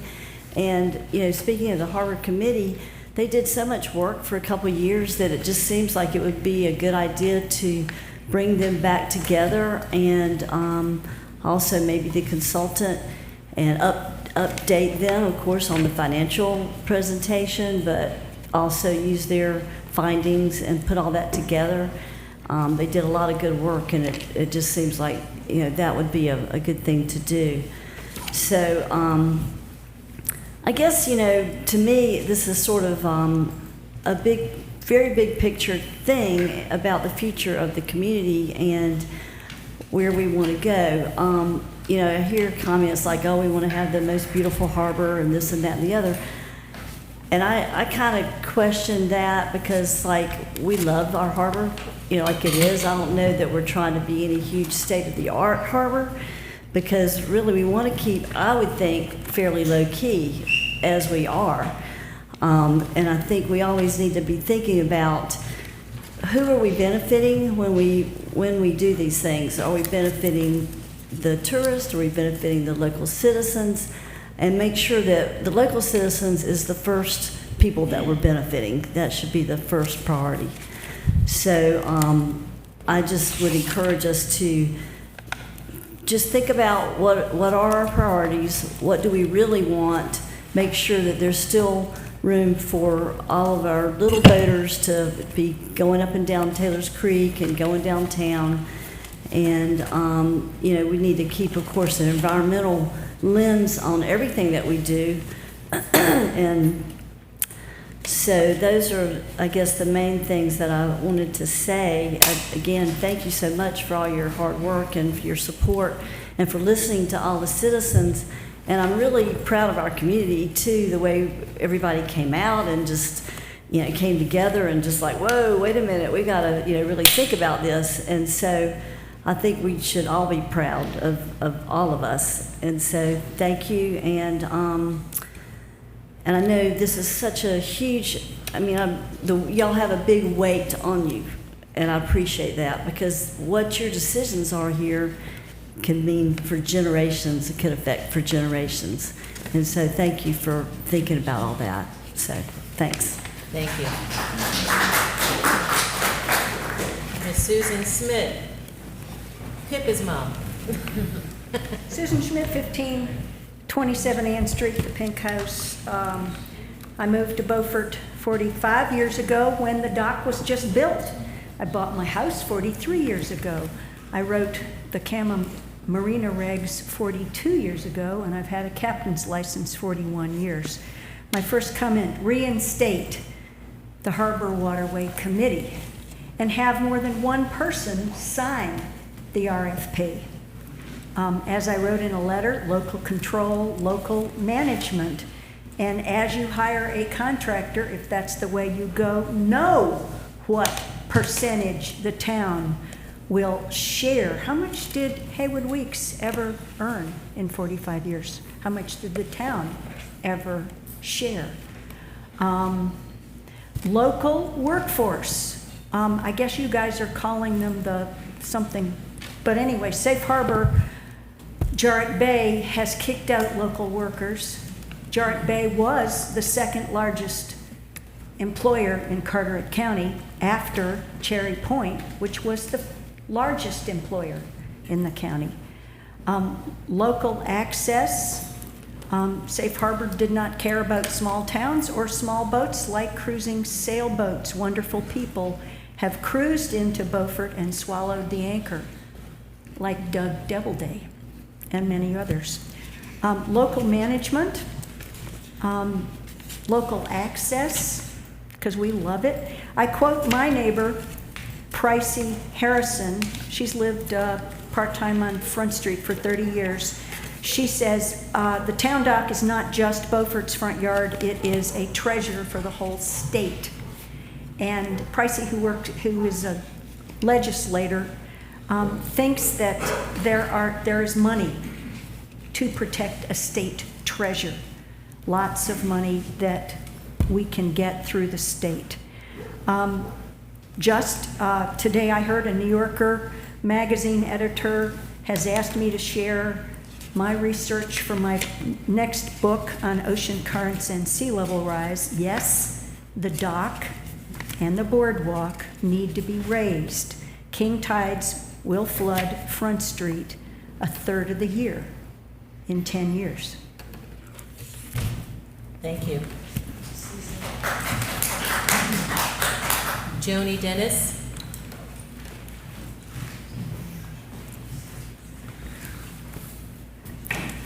Joni Dennis, 611 Front Street. I'm the director of the Safe Cape Lookout Foundation. We just got 100 yards of beautiful beach pumped in front of that lighthouse. My family is from here for 8 generations. They shipwrecked here. My family had a home at Shackelford. My family were lighthouse keepers. When I look out my house every day at those ponies, my heart is just as full as the first day I ever saw them. I was a chef on yachts for 40 years. That was my career. I've been in marinas from Monaco to Bali. And I'm going to tell you right now, Taylor's Creek, you can't get a 250-foot yacht in that creek to turn around. You can't. There's no way. This group of people have gone belly up into marinas because the fact that they didn't have an engineer that researched the draft of what each yacht could take through the area it needed to go to. How about that? They couldn't even go to the marina. I did a lot of digging. Got a lot of friends and some that are still captains on yachts all over the world, still in touch with them on a regular basis.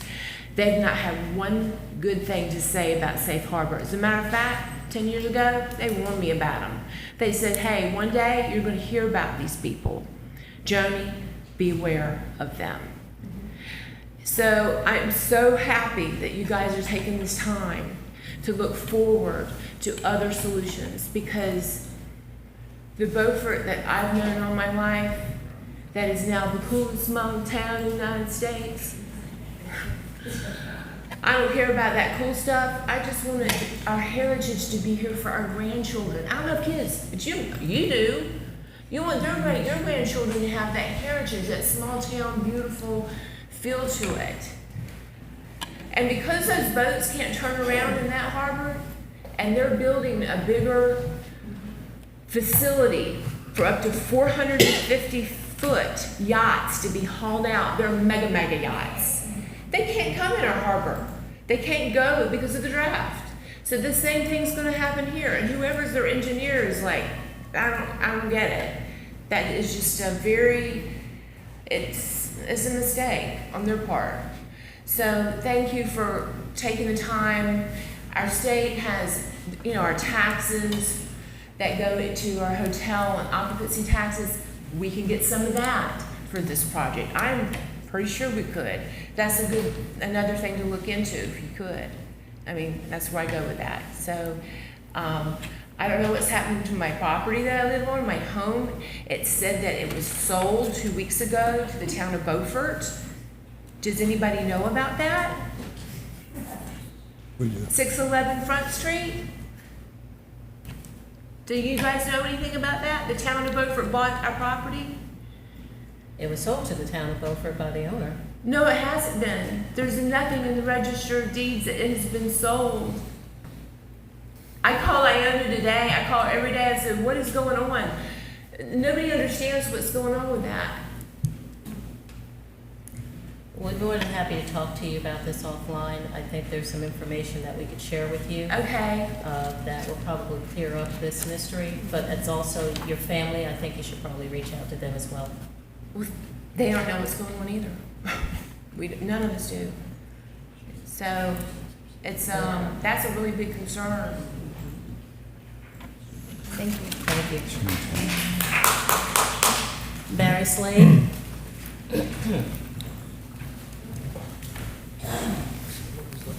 Good evening, Mayor Harker, Commissioners, fellow citizens. I'm Barry Slade, residing at 109 Planters Way here in Beaufort. I recently retired from a marine industry career spanning 35 years, beginning with 10 years at nearby Hatteras Yachts, and most recently with Freedom Boat Club, focusing on their nationwide marina and slip management and waterfront development. I've been involved in multi-million-dollar infrastructure improvements, so the town's process is very familiar to me. And I'd like to stop there and say thank you for all you've done up to this point.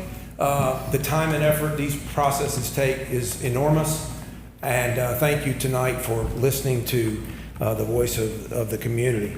But I do have a few concerns, and I'm grateful for the opportunity to voice them tonight. Let me first establish some context.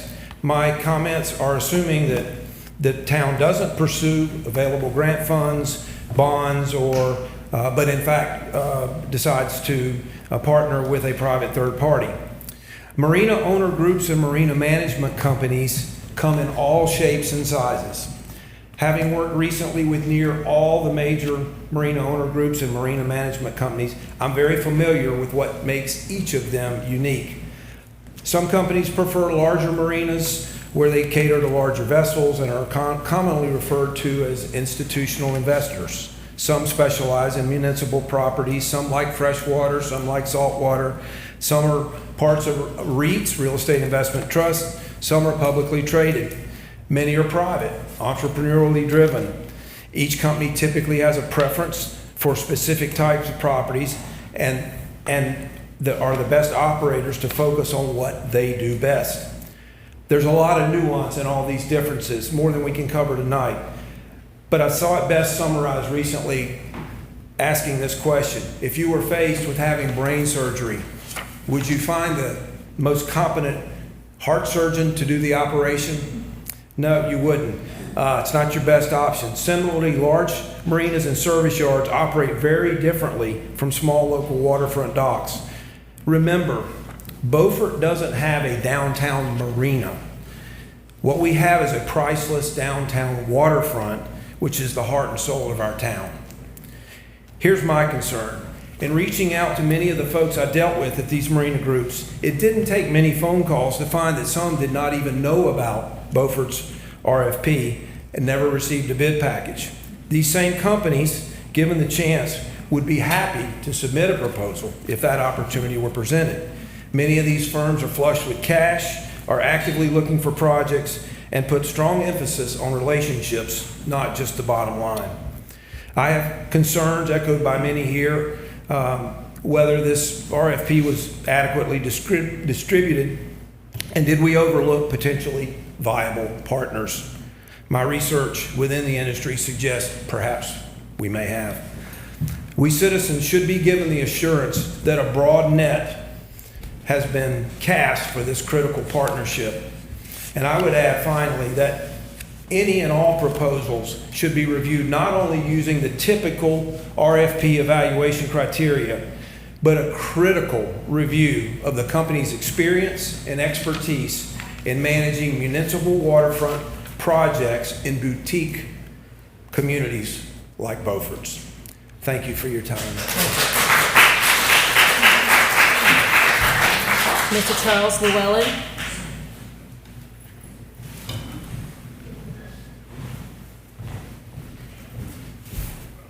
Hello, I'm Charles Llewellyn. I live at 907 Ann Street here in Beaufort. Good evening, Madam Mayor, Town Commissioners, and fellow citizens of Beaufort. Thank you for this opportunity to make a public comment. I'm going to read what I first did and then get off the tangent a little bit. I rise to defend transparency in town government. Beaufort has a tremendous decision to make on how to improve and protect our greatest treasure, our waterfront, we just heard. But this has been handled in total secrecy this past year. The meetings of the Board of Commissioners have been closed in spite of open meetings laws. Town documents have been sealed in spite of North Carolina Public Records Act. The town commissioners and town employees are prohibited from even discussing this topic with the citizens who elected them and pay for their salaries. There are serious concerns about whether the contracting process is being conducted in conformance with North Carolina law. As a result, we citizens of Beaufort, the collective owners of this treasure, have been kept completely in the dark, and we're very concerned, as shown by the number of people who showed up tonight. Now, I want to thank the board for its approval of Commissioner Gillikin's resolution. I think that's a really good step forward. But I furthermore request that a new RFP be issued with revised conditions in accordance with North Carolina law for public property construction, which has a lot of openness in it as per North Carolina law. That includes public opening of all bids and public access to the documents. We cannot continue with this era of secrecy and no public communications. We have laws in this state. I believe in those laws, and I also believe in following a paper trail. I requested under North Carolina Public Records Act copies of the documents submitted in response to the request for proposal. I was denied these. It's access to public town documents by the town clerk and was referred to the town attorney. I called him and was told to submit to him the request I made to the town manager and the town clerk. I did so in writing and requested if my access was denied to please provide with specific statutes being used for the denial. I've heard nothing. You know, Beaufort used to be known as Fish Town, not for recreational fishing, but for menhaden industry. When the factory started cooking, everybody in town knew about it. I remember as a Boy Scout visiting Beaufort in the 1960s and complaining about this. People would smile and say to me, "Son, that's the smell of money." Well, until this resolution tonight, I was beginning to smell the money too. Thank you very much.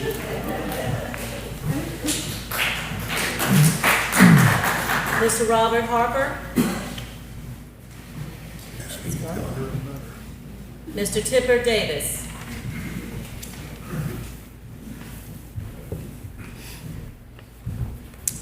Good evening. I'm Tipper Davis, 309 Live Oak Street. Thank you very much for your attention tonight. It's very much appreciated. I have a couple of concerns. My main one is that I had a lot of notes and I've just about thrown them away now after you guys coming through. I was a member of the original Harbor Waterway Committee, and I would really like to see it reinstated. I would gladly volunteer my time, and I think that others would gladly volunteer their time. We did a lot of work.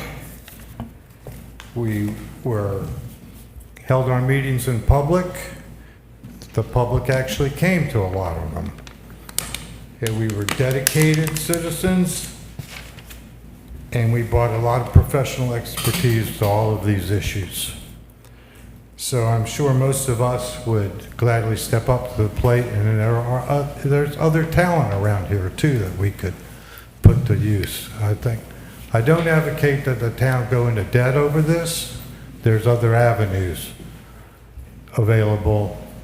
There's grant money and a combination of grant money and private money or private run docks, other people, but local people. We don't need a big giant Texas firm running our docks. We need local. Thank you. Mr. Vic Fasolino?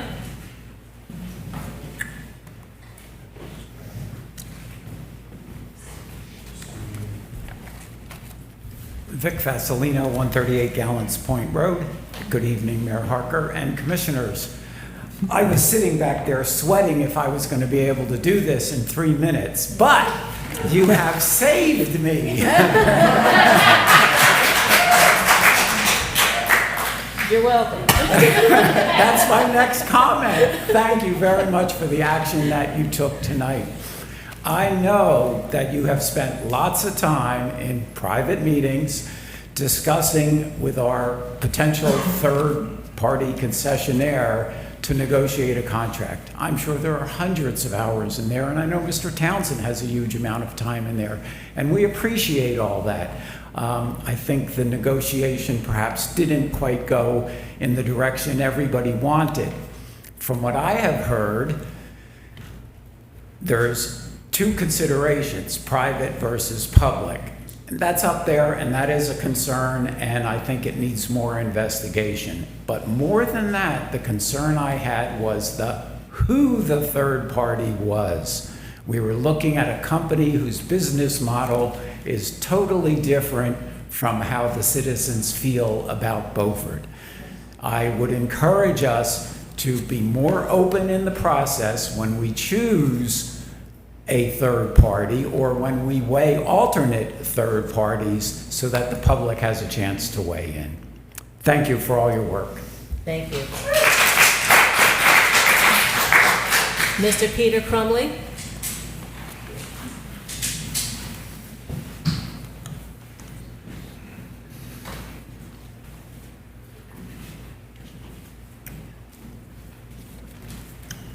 Okay, right here. And the mic is right there. Okay, am I facing it? Yes. Okay. Good evening, everyone. Peter Crumley, 108 Ricks Avenue in Beaufort. I first came to the town in '79. I've seen the importance of having the boardwalk and the docks in this town. Beaufort would not be the town we all know and love. Simply stated that if John Costello and others back in the day had not had the vision to make this project happen. I really want to thank the commissioners tonight for removing a lot of division that has been happening in our town. We do not need to be at one another, and I think that this project and what we were hearing and what we were not hearing, all the conspiracies, all the thinking, we didn't have the knowledge that we needed to have. But what we did learn was enough to make some really logical statements. I believe we heard a lot about financial provision tonight. It was very informative, it was very professionally presented. I think the conversation really has to be to the breadth of the project now. And as I see it, there's 4 areas of concern. The floating docks. I have been told by many that there is life left on those docks. Possibly the docks could be deferred to some future point in time. That would claw a lot of money back out of the equation. The bulkhead, I've been told, read, that there's in better shape than was originally envisioned. Possibly it could be repaired, possibly a raised cap. That could potentially give us what we need to protect us from the sea level rise without adding unnecessary dollars to the project. The boardwalk needs to be replaced. It's dangerous to walk on as far as tripping hazards. How that could be done, I'll leave that up to better minds. There was talk of expanding it down to Great and Paul Park. That would be great, but is that really necessary? We've got a good footprint now. We can keep that and go with what we got. In the future, some point, when we're in better financial shape, we can look at some other alternatives to extend it. The gas tank situation is, those tanks, as my understand, are not on town property. I'm sure that there would be serious mitigation to deal with digging those tanks up and dealing with the ground. I'm not sure that's the town's responsibility. The tanks could be put under the parking lot, and that's something obviously that needs to occur to get the tanks to where, if we're going to supply gas to those docks, which we have to if we're going to maintain them as operational docks, to do it the proper scientific, ecological way. So I think there's a lot of ways to look at this project, a lot of money that could be clawed back out of it as to what do we actually need versus what do some people just want. And I would strongly suggest bringing the Harbor Commission back into play, as others have stated. There's a lot of critical knowledge. Let's get that back in the conversation. So once again, thank you for your action tonight.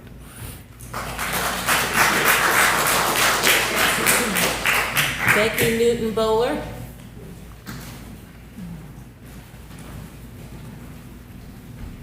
Good evening.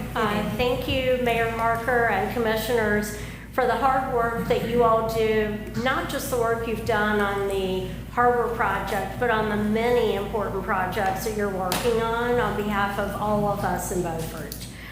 I have a few comments that, like Mr. Fasolino, most of them I'm going to set aside, but a few things that I hope you will consider.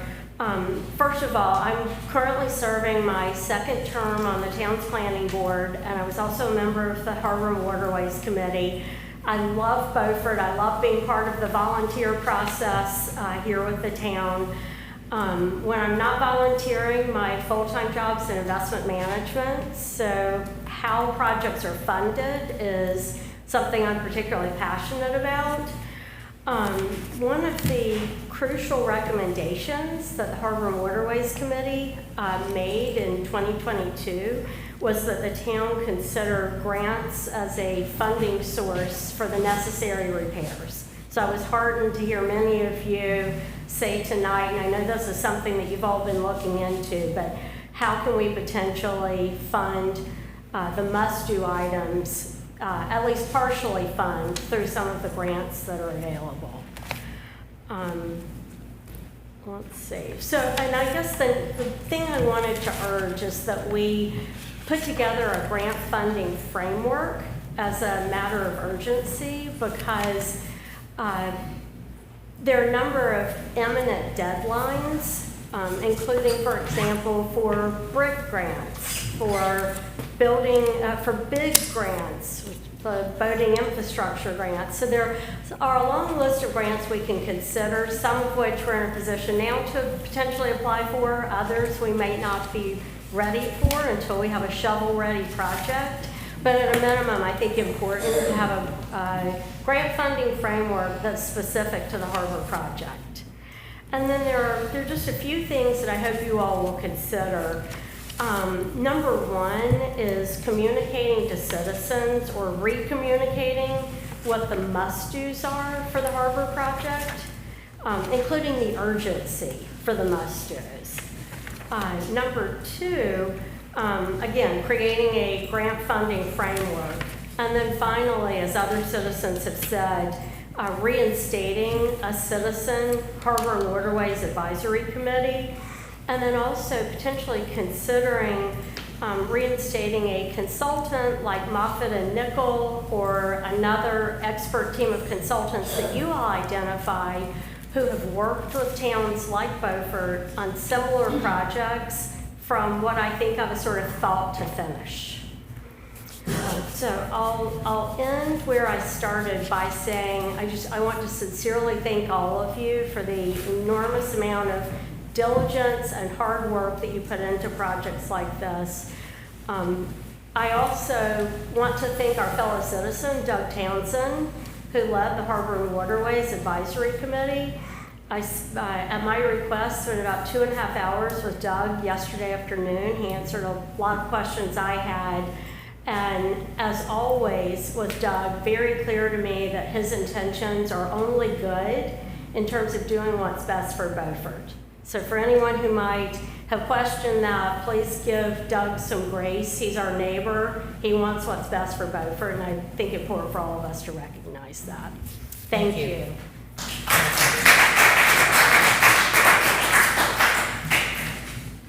Sunny, I can't really read the last name. Is that an I? Ingram? Yeah. Is it Ingram? Ingram. Okay, Sunny Ingram. Okay. Looks like Mike Ian. Okay. Ted Morris.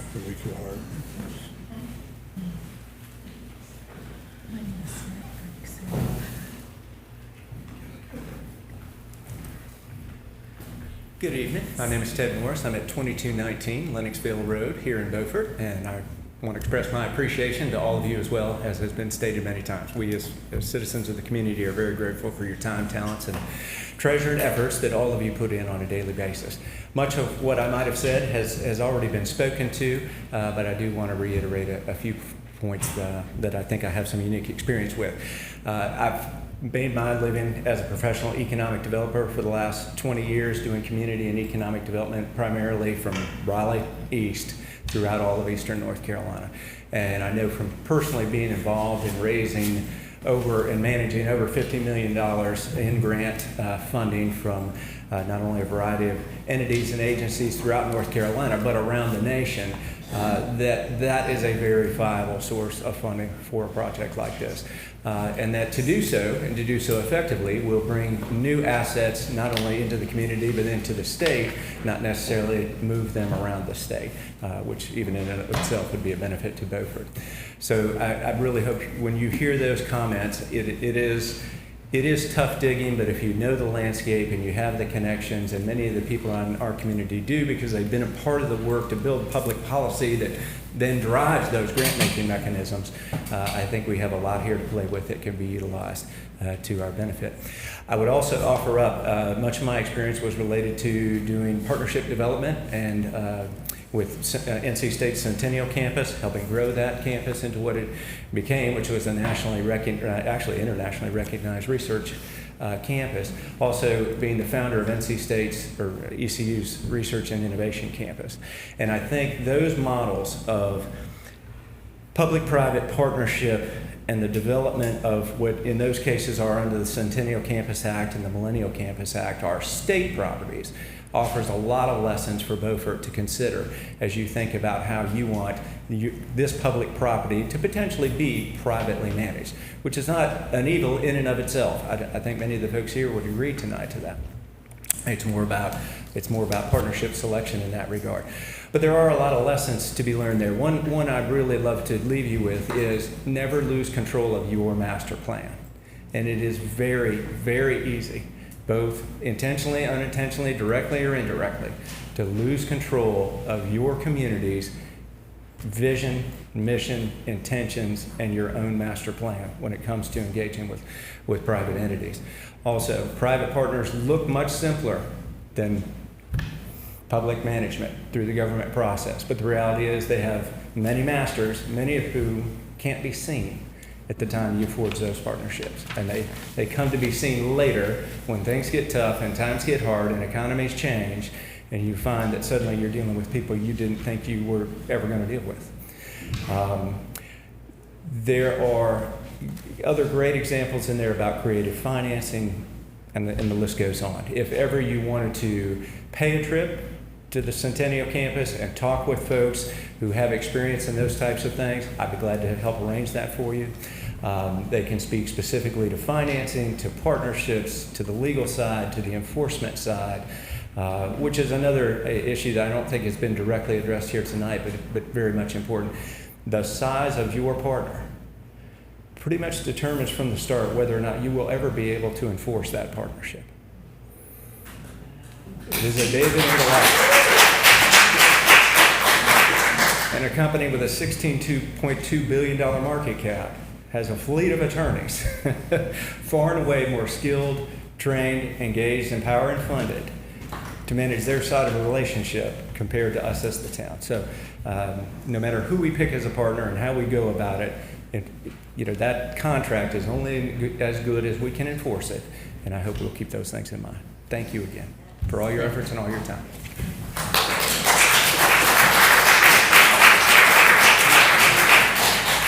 Mr. Judd Kenworthy? Dr. Kenworthy, thank you.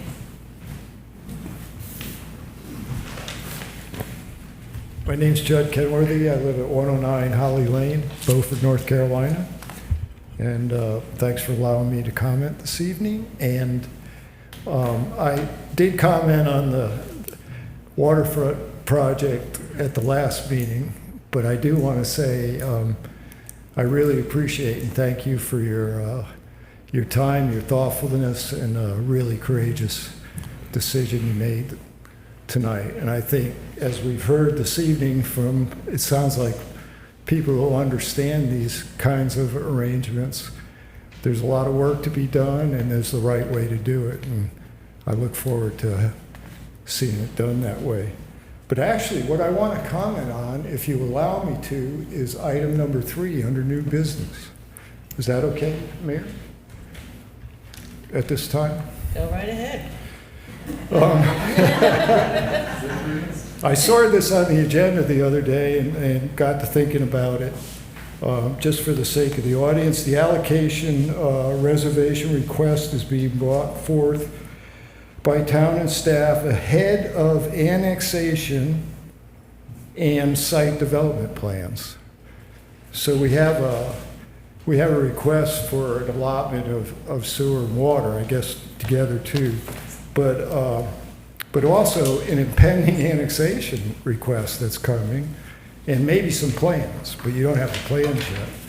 So this reminded me of a project that we've dealt with the last few years, Beaufort Hagerhood Development. We went through all this with them. They wanted to be annexed, and they wanted sewer, and they wanted water. And of course, to me, asking for sewer before you have all this other stuff is like calling the cart before the horse, because you don't even know what the project really is and the details of it. And also, you've already made a precedent-setting decision about annexation, and I pulled up the March 11, 2024 minutes and notes from that meeting. And at that meeting, you denied annexation to Beaufort Hagerhood Development. And I'll just read a few of the comments. Commissioner Gillikin suggested the town of Beaufort needs a strategic growth plan in place before approving any annexation request. She provided several reasons as to why it was not a good idea to instruct the town clerk to move forward with the investigation for the petition for annexation. Commissioner Spiegler agreed with Commissioner Gillikin's comments and cautious approach to growth in Beaufort. She suggested the Campbell land use plan should be considered when discussing the area in question. And then Commissioner Oliver made a motion, and you denied it unanimously. So I don't understand why you would go beyond this evening. It's like a rabbit hole again. I mean, so I'm recommending that you follow the decisions you made previously and the precedents you set, and don't lead this applicant down the road, because unless you've changed your mind about the annexation question, you should not consider the sewer allocation. Thank you. Thank you. Thank you so much. I have, it looks like Tia, and I hate to go by just your first name, but it's BYD and it's trails off. She's gone? Okay. We have JP Gooch. Gooch is gone. Scott Murphy, that didn't mean to be funny, but that's worked out. Scott Murphy. Will Ziegler. All righty, that's all the public comments. I have, people have signed up for public comment. There's more? Oh, okay. Just so that Okay. Tammy Hudsucker. Gone too? What'd you give me this list for? James Radford. Ah, somebody, yes. You too, huh? Yeah, no kidding. So I'm Jim Radford from 809 Ann Street, where, by the way, we do the best Halloween in North Carolina. And I'm sorry to bring you back to the waterfront project, but I have a kind of a big picture comment. I know that you all have spent months and are now doomed to continue to spend months dealing with little picture parts of this. But the big picture question is this. The consultant who gave the presentation at the beginning today, gave a very nice exposition on the costs associated with the waterfront project, renovation and plumbing and the gas system and hiring staff to run the waterfront and so on. But all of those same costs will accrue to whatever company the city may decide to partner with to perform all of that same work. And so why do we think that a large corporation with a lot of really smart people working for it would believe that with reasonable risk, the returns from operating the docks would cover their investment with sufficient left over to pay their investors a profit, but the city of Beaufort could not do the same. And the city of Beaufort doesn't even have to pay investors and might have access to grant funds that can defray part of the cost. I don't understand why we believe that a big corporation would make a mistake in taking on this task. And if they're not making a mistake, then maybe Beaufort wouldn't be making a mistake either. That's it. October 31st, Halloween. Come. We'll come straight to your house, Mr. Radford, first. Absolutely. Thank you very much. All right, that seems to be the end of public comments. Now we're going to move on to new business. The first one is case number 2309, that's 153 Kelly Drive, preliminary final plat subdivision. Thank you so much for coming. This will be presented by Town Planner Kyle Garner. And you may want to wait for them to kind of exit. Thank you. I only have 150 slides. Oh, okay. So since Greg's not here, somebody had to pull up the slide. As long as your slides don't match the number of trees.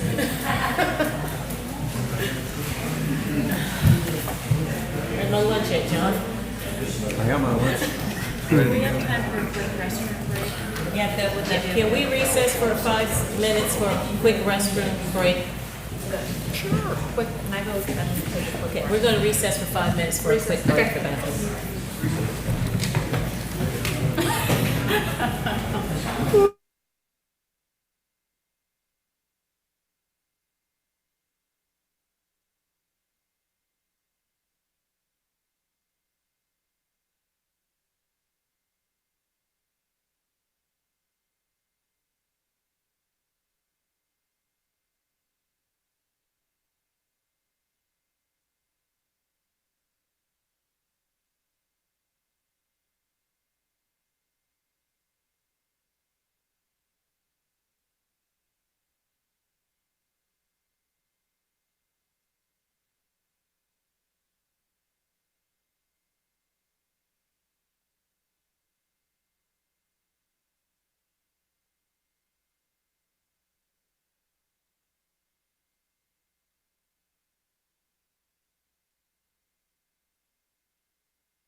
9, it's 153 Kelly Drive preliminary final plat subdivision.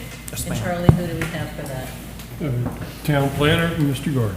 Okay, thank you. Thank you, Mayor, Mr. Burgess. So you have before you, as the mayor mentioned, case number 23-09. This is not 24. The applicant has been working with staff on this over several months to make sure that everything that was required of them was submitted.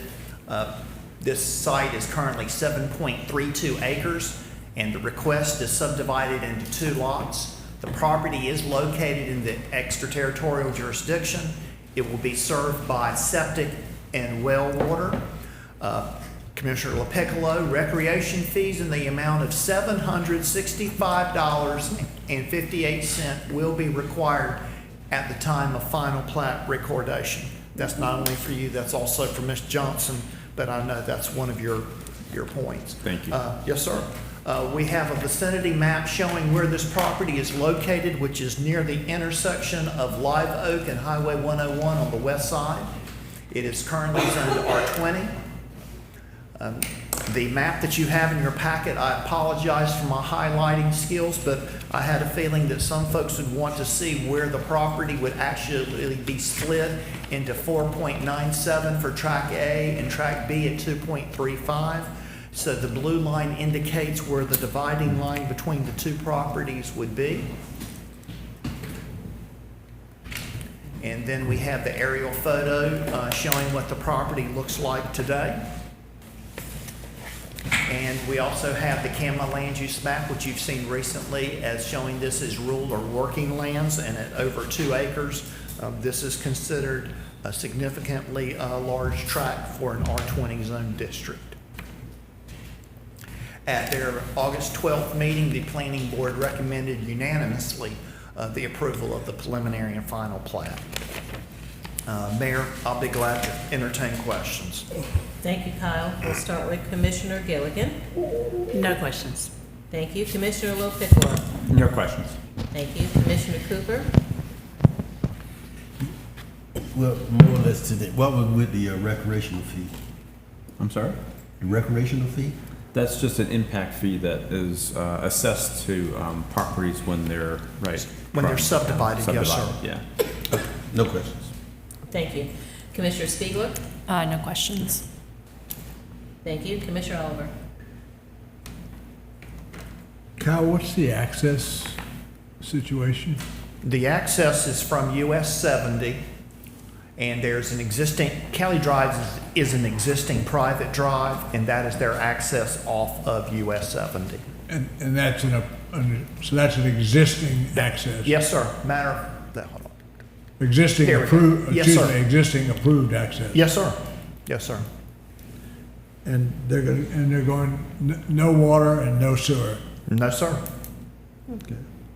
Okay, I understand. Okay. Thank you. Any further questions of Kyle? Is an applicant here? The applicant is here. Yes, ma'am. Okay. Mr. Mayor, fellow commissioners, Josh Evanson, Tidewater Associates. Don't have any comments for you, but happy to answer any additional questions that you may have. I think it's pretty straightforward, so we appreciate your time tonight. Okay, thank you. Stand right there. We'll see if they have any questions for you. Commissioner Gilligan? No questions. Thank you. Commissioner LoPiccolo? No questions. Thank you. Commissioner Hooper? That here, no water and sewer? Correct. It's well and septic. Well and septic? Yes, sir. Good, because I don't know if our sewer system can take another one. Yeah. We on the edge. No, that's fine. Thank you. Thank you a lot. Yeah. Thank you. Commissioner Spiegler? No questions. Thank you. Commissioner Oliver? No questions. Thank you. Thank you. That was pretty simple, wasn't it? Yes, ma'am. Thank you so much. All right, unless there's any further deliberation amongst the board members, what is the pleasure of the board when it comes to approving or denying the preliminary plat? Mayor, make a motion that we approve along with Planning Board, 158 Kelly Drive, for the preliminary final plat subdivision. Okay, we've got a motion on the floor to approve case number 2309. Any further questions? All in favor, say aye. Aye. All opposed have the same right. Thank you. Now we're going to move on to the Airport Authority appointment. Just want to know if I can, we've got 3 candidates that are putting their name in for the 2-year term. The applicants are listed in your packet. And can I get a motion to open the floor for nominations? So moved. Got a motion on the floor. Any questions? All in favor, say aye. Aye. All opposed, say nay. So when it comes down to the term of serving 2 years on the Airport Authority, I'm looking for some nominations. I nominate Charles Bucky Oliver. Okay, we've got a nomination for Mr. Oliver. All right, any other nominations? Seeing that there is none, can I get a motion to close the floor to nominations?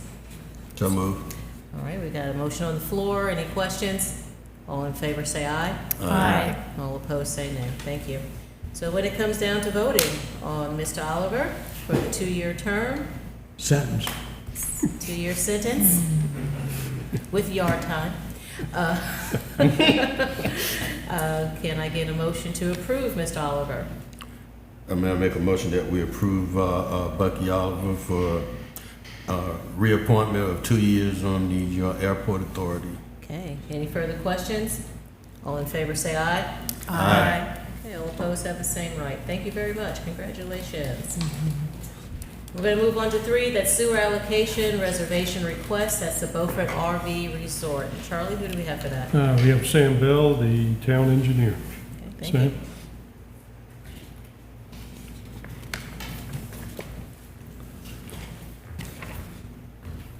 Thank you, Mayor.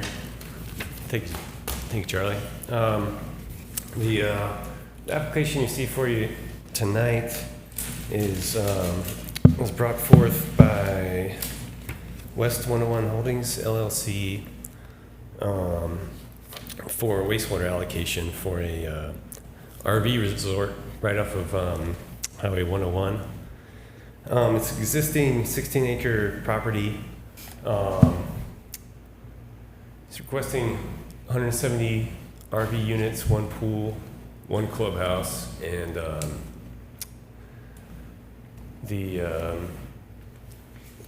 it's currently located outside of town limits, and it's undeveloped property, which puts it in the category of a priority level Can you 4. speak up, please? I'm hard of hearing. Oh, yes. So according to our sewer allocation policy, this puts it in the a level 4 priority category, which is the lowest category. This category is typically reserved for projects that are just speculative in nature. So the request would be for a reservation, which would happen later on down the line. This would just be reserving it for now, so once they have all the plans and things ready for the project, they could come in and get it later on. And as mentioned earlier, annexation is possible, but it wouldn't be required in this case since they would be on county water. They could, of course, put in for annexation if they wanted to, but wouldn't be required in this case.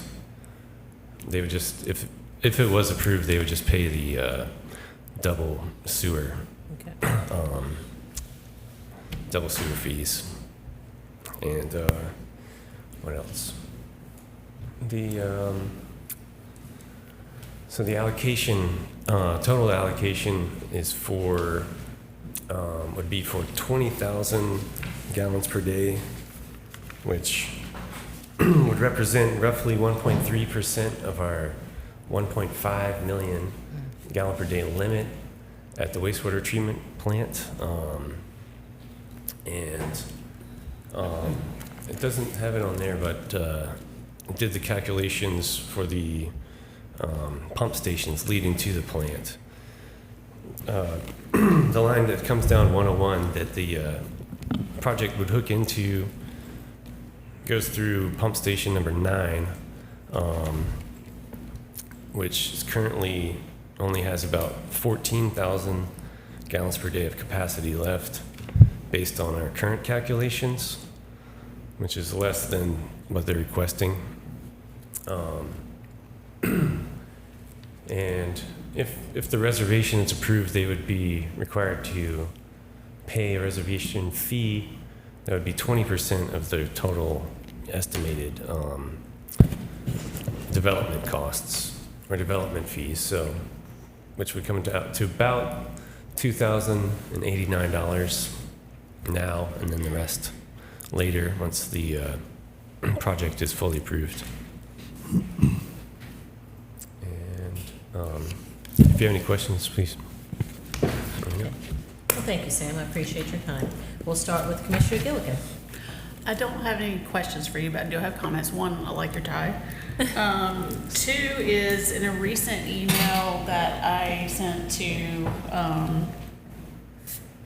the previous town manager and the mayor and I believe Mr. Grady, I was concerned about granting any further sewer reservations.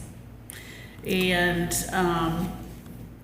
Mr. Clark was able to provide some information that we are going to be hearing from someone in the near future, and I'm sorry I do not remember their name, maybe somebody can help me, about the current state of our sewer reservations and what we might do to envision the future. I was suggesting a moratorium at the time, but in the email it seemed reasonable that we could just refuse reservations until at least the time that we have the presentation and completion of the USDA project that may reveal some areas where we were losing water to the ground. That's Mr. Churchill. Mr. Churchill. That's yes. correct. Yeah, so I would like to move forward the path forward that Mr. Clark left us with about having that presentation to educate ourselves about how we might want to move forward. And so therefore, I would be in favor of denying this request. And we're scheduling to have Mr. Churchill come speak to us at our work session in August. Yes, ma'am. He's confirmed that he'll be available for the work session. Great, thank you.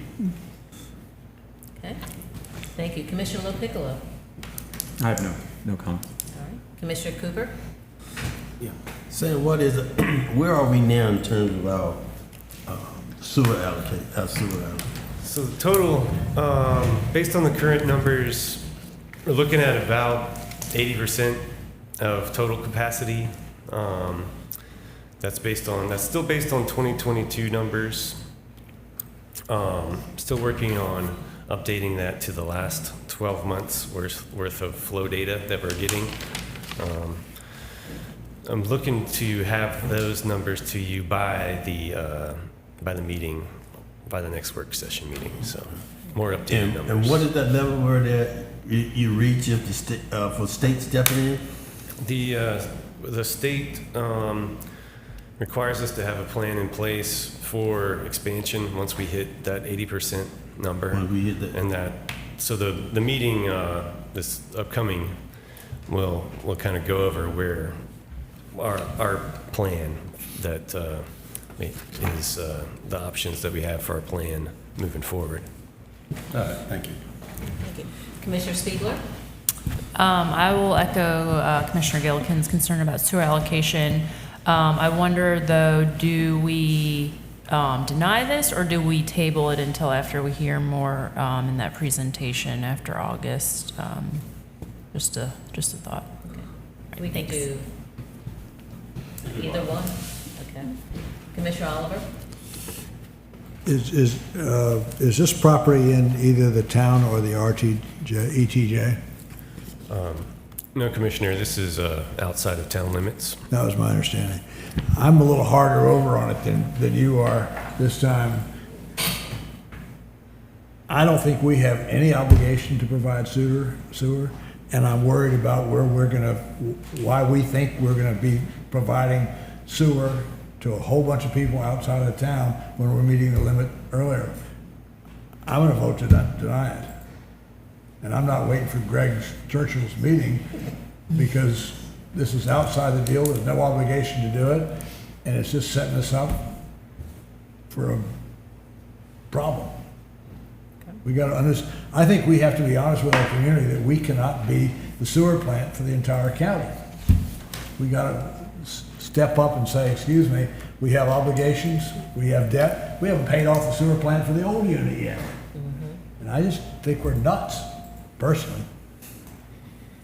That's the second time I thought we were nuts. Tell us how you feel. Okay. How you feel. Any further follow-up on that? All right, unless there's any further discussion or questions from Sam? Oh, yeah. The applicant is also here as well, if you have any more Okay. questions about their project, any project details or anything like that. All right, does anybody wish to hear from the applicant? I couldn't hear him, I'm sorry. Said the applicant is here, and do you wish to hear from the applicant? Thank you. Thank you. All righty. All right, see no further questions. We're good, Sam. Thank you very much. Thank you. So when it comes down to the sewer allocation reservation request for the Beaufort RV Resort, what is the pleasure of the board? I move May I denial. make a motion that we deny this request at this time? Okay, we've got a motion to deny the request. Any further questions? All in favor, say aye. Aye. All opposed, say nay. Thank you very much. Now we're going to move on to selection of the consultant to provide service for the town manager search. We just heard from 4 very qualified consultants that would be able to assist us in hiring a new town manager. We have Mr. David Bone from the Eastern Carolina Council. We have Mr. Lane Bailey from GovHR USA, Dr. Stephen Strauss from Developmental Associates, and Lisa Ward and Jeff Hale with Mercer's Associates. So I just want to open the floor for a discussion. We'll start with Commissioner Gilligan. What did you think? Yes, thank you. I appreciate that, I think I'm having feedback. I appreciate that the Eastern Carolina Council came forward for this and provided a presentation. I know we use their services and collaborate with them on a variety of things. However, I'm not confident that that would be the best choice for us. And the one that really stands out for me is Developmental Associates. Their timeline, their process, they might be a little bit more expensive according to how you analyze the a la carte items, but I feel like their coastal experience is very relevant for us. And I would like to choose them. Okay. Commissioner Lil Piccolo? Yeah, I thought they also had a very strong presentation between them and the GovHR MGT. I thought were probably, were the two strongest presentations. But I would consider Development Associates. I thought the fact that they had worked with coastal communities in Atlantic Beach and Duck, and they were kind of a local North Carolina boutique firm, I thought was also another a good quality of theirs. They did have some candidates at Wrightsville Beach they talked about as well that that were very qualified but just didn't get the position that they may be able to move our way. So they seem to be very strong organization. So I was intrigued by their presentation. Thank you. Commissioner Cooper? Yes. Also, GovHR and Development Association.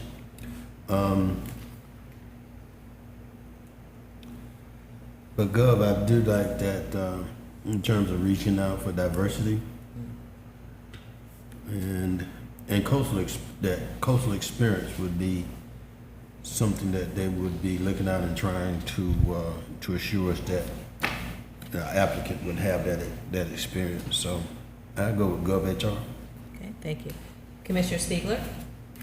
I also appreciated the COG, David Bone coming here. I know that we do work with them, like Commissioner Gillikin said, but I do think that the Developmental Associates, I thought they were the strongest applicant. I was very impressed with their work in coastal North Carolina.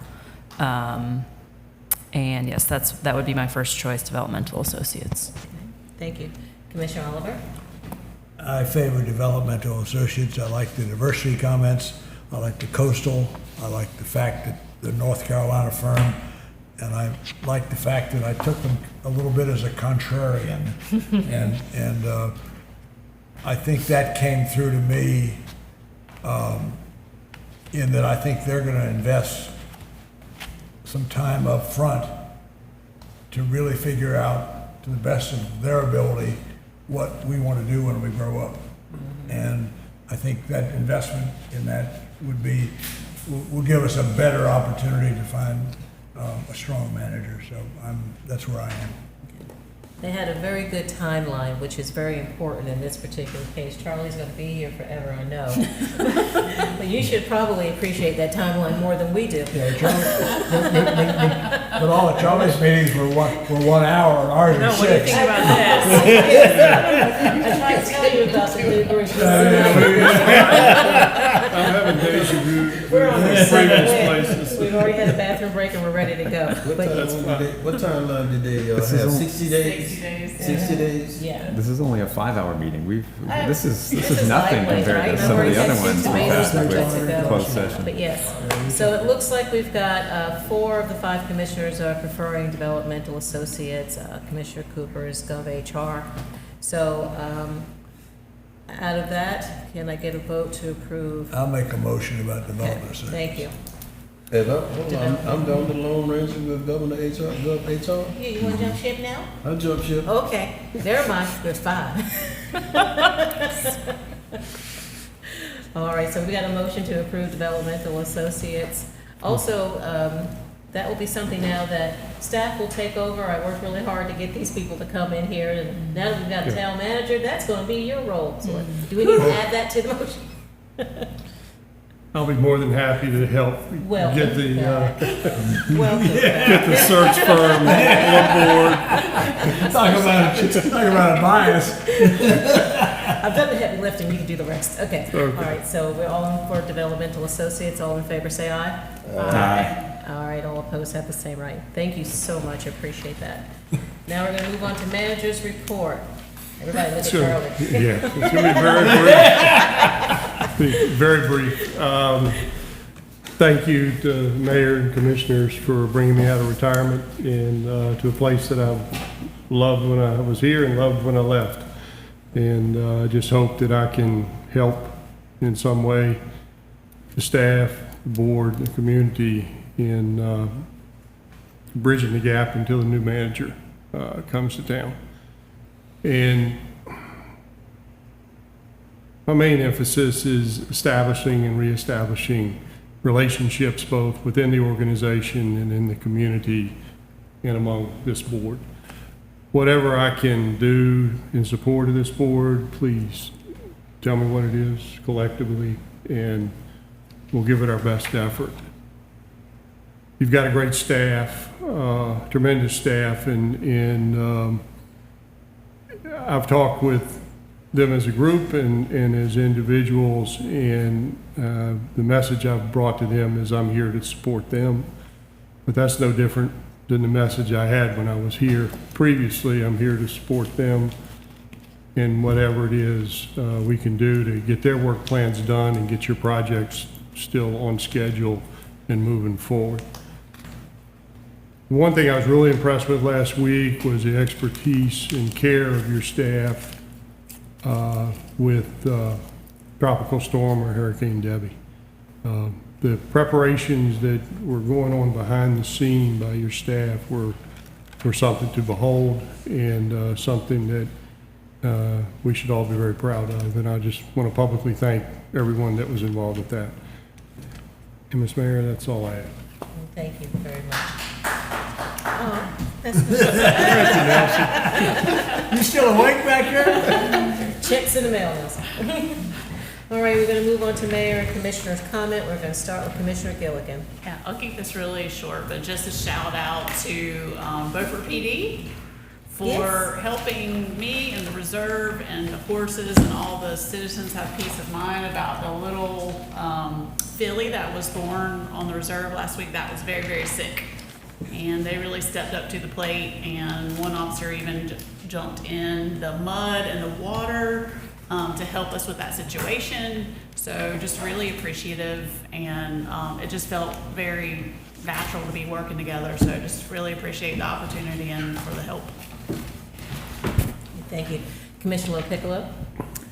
Yeah, I just want to say, I think that we have a process here, and going back to the docs and so forth, that, I think all of us need to be able to go through this process, so that we can come to the conclusion of, is this the product that we want? And I think some of us may get there sooner than later. And I think that's the beauty of having a board of 5 of us and 5 very competent people to be able to go through that process, because it's an exercise, and we may have to do this again and then again until we get it right. And I think as we go through this, like I said, not all of us will come to the same decision or same conclusion at the same point, but maybe it'll take a little longer for some of us to get there. And I think maybe that's kind of how this kind of all came to be this evening, and we may have all gotten there as well, but it may have taken another week. But I do appreciate the board's wisdom and the fact that the board does really put our community first and the vision of our community first. We want to make sure that the docks do benefit our citizens. Not everybody, as I've said, here is a boater. We do have people who don't boat in our community who may not benefit from certain amenities and things that we may say that we would like to have for the docks.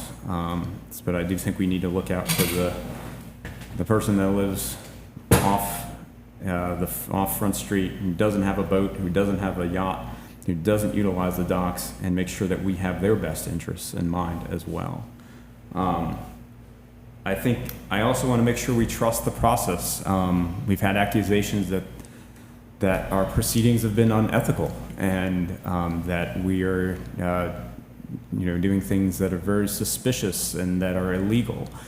And from dealings with the attorney, I know that he's cleared up some of those suspicions, dealing with other attorneys who've represented certain people who've even spoken in our community tonight to quell those concerns, and has made a great effort to make sure that this is done professionally and ethically and under North Carolina laws and statutes.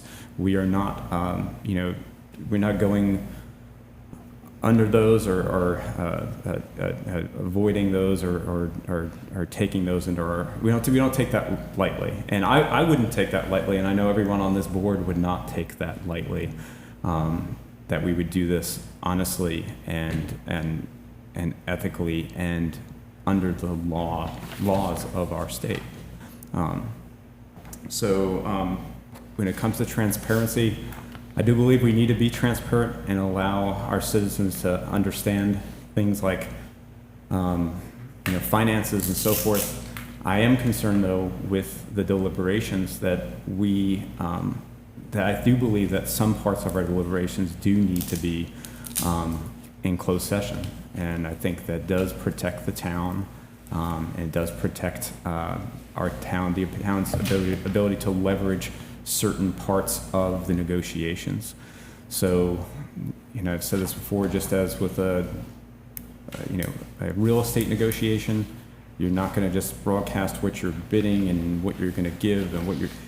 We need to make sure that we're doing this appropriately, and we are doing this in the town's best interest. So, just to clarify those things to the town, I hope that you do trust in us that we are doing this in an ethical fashion, and we are thinking this through. We are a slow-moving board. We've proven that, and I think that that's a good thing. We're not taking risks, and we're doing this, I think, the right way. So that's all. Thank you. Thank you. Commissioner Cooper? Thank you, John. You're welcome. Pretty much echoing all that John said, and also to Harry Dial, attorney. He has been keeping us on track, and he has over the past few days here, especially, you probably have received a lot of phone calls and answered a lot of questions, and no doubt he's top notch in and does a good job. So thank you. Thank you. Also want to thank all the citizens who came out tonight. The good town spirit. I don't know who will ever see it again. I mean, overflow and overflow, because we had them all outside. But it was a good thing. It also shows that democracy at its best, and that's what it's all about. Is that people can come and express their opinion and do it in a very orderly fashion. There. Thank you, Chief, for keeping things straight back there in the back and outside as well. Appreciate that. There hasn't been not much going on, so I don't have too much more to say there, but I'd like to thank all of those who are still here, whether you're paid or not. Appreciate you. Appreciate you still being here. Those are the free ones right there. Oh, yeah. That's all I have. Commissioner Spiegel. I'm also going to say thank you to all of our wonderful citizens who participated today in person, inside, in person, outside, online. Like it's been said, we have a wonderful community, and thank you to all the staff who continues to stay for our marathon meetings. The only other thing I want to say is I don't think that we've had a public meeting since the town was awarded the North Carolina Resilient Coastal Communities Program grant. Is that true? We found out a couple weeks ago. So I just want to say that's very exciting for the town. We have received, I think it's $100,000 to incorporate resilience into the first the water is dripping, into the first round of our UDO update. And so I think that's very exciting and something we should be proud of as a town. And I want to say a special thank you to Michelle and Rachel, the staff members who helped us apply for that grant. And I'm just really looking forward to working on that going forward. So that's all for me. Thank you for bringing that up. Yeah. Yeah. Commissioner Oliver? The only comment I guess I would make tonight is that we have 16 months now, and we need, through either our leadership or through our consensus, we need to come up with a very specific process and timeline. And I challenge us to do that urgently. Thank you very much. Oh, Mayor. Yes, sir. One last thing for you, maybe. Okay. Want to thank Rachel for keeping us up to date in terms of the storm. Getting those alerts were very informative and very good for, to be able to know where that storm is and what's going on in the town of Beaufort. So thank you, Rachel. Good, very good. Thank you so much. We'll definitely like to always thank our staff for what they do for our town. You guys are like ducks on water. I mean, you work real hard underneath, but it looks real smooth on top. But it doesn't go unnoticed, and I want to let you know that. I want to thank the citizens for coming out. I'd like to see more people come out on a daily basis, or every time that we have a meeting, or tune online, because we do have very long meetings. And I think a lot of the confusion or mistrust or the situations that we may have, whether it's this situation or ones in the future, will diminish if you actually stay involved and stay informed. We put a lot of information out online. Information doesn't always have to come to you. You have to somehow come to it. We can put it out there for consumption. We can lead the horse to water, but we can't make you drink. But when you turn around and say that it's not there, it becomes a little concerning, because it is a lot of effort to put this information out there. There's a lot of effort to be transparent. So when I hear comments like that, there are just a list of meetings that I just could look out there and actually see none of the people that were making those comments available. So please come out and be engaged, not when the situation is reading DEFCON 10, but stay engaged all the time. And that will allow for us to work together, because we do need to have that citizen input. And would really appreciate you being a little bit more available during the meetings or just being in tune. One of the things that has been done for projects, when you go to our website, yeah, put that up there. You know, we keep hearing about what's going on, what's going on. This information is out there. So when you come to our website, it has a function on there where you have to press project. Can you back out of there and go to it where it makes you? There you go. Yes. So that really forces you to go to those projects that most people should really know about and look at where they are. Look at all the great work that the town is doing. This does not come easy. This does not come without effort. The staff has worked really hard. This board, past and present, has worked very hard to get all of those red dots up there. And I'd like to see us focus on some of those things as well. We have the waterfront infrastructure project. It's great to see that pause being put out there, but you still will have some of the same concerns if we don't come to an agreement that we may not all get what we want, and that we will have to work together and compromise the best that we possibly can. And I believe we all want the best for that. I hear people talk about that is the best thing that's happened to Beaufort, and I somewhat disagree. I think it's the people. So that's nice, it's very important, and it's very valuable, but what's really the true jewel of what made me move here were the people. That was important. I didn't go around looking at a waterfront, but it was the people, the community that was able to help me foster raising my children, having a place to live, and to even grow to be the mayor of this town. So please don't lose focus on that. Charlie, great to have you back. I really like having you here. He's not used to sitting here. He wants to bump Ari off of that area there. Harry, you're supposed to be sitting there. Ari, you're in his spot. Oh, no, this is my spot. Sarah's taking click to that. Yeah. But as we move forward, this is another opportunity not to restart this conversation, but to restart how we are going to work together as a community. And I want to thank the bravery of this commission to be able to see that, but also remain focused on what the goals are. So thank you all very, very much. And I also would like to thank Doug Townsend. He has put a lot of hours that many people will not see, at the bequest of a board to help. At the request of a board to help. He didn't micromanage this, he didn't organize it, he wasn't the wizard behind the curtain. He was the man that was just volunteering his time, who lives in this community. All he wanted to do was help. I want to thank him for that. So, without further ado, we have changed a little bit of our direction. So instead of adjourning this meeting, I would like for us to go ahead and recess this meeting, because we do have a meeting coming up on August the 15th. It was a closed session, but I think we can use that time to talk about our next steps moving forward when it comes down to the waterfront improvement project. So if I can get a motion to recess. That's on Thursday? That's on Thursday, August the 15th. This will be open to the public.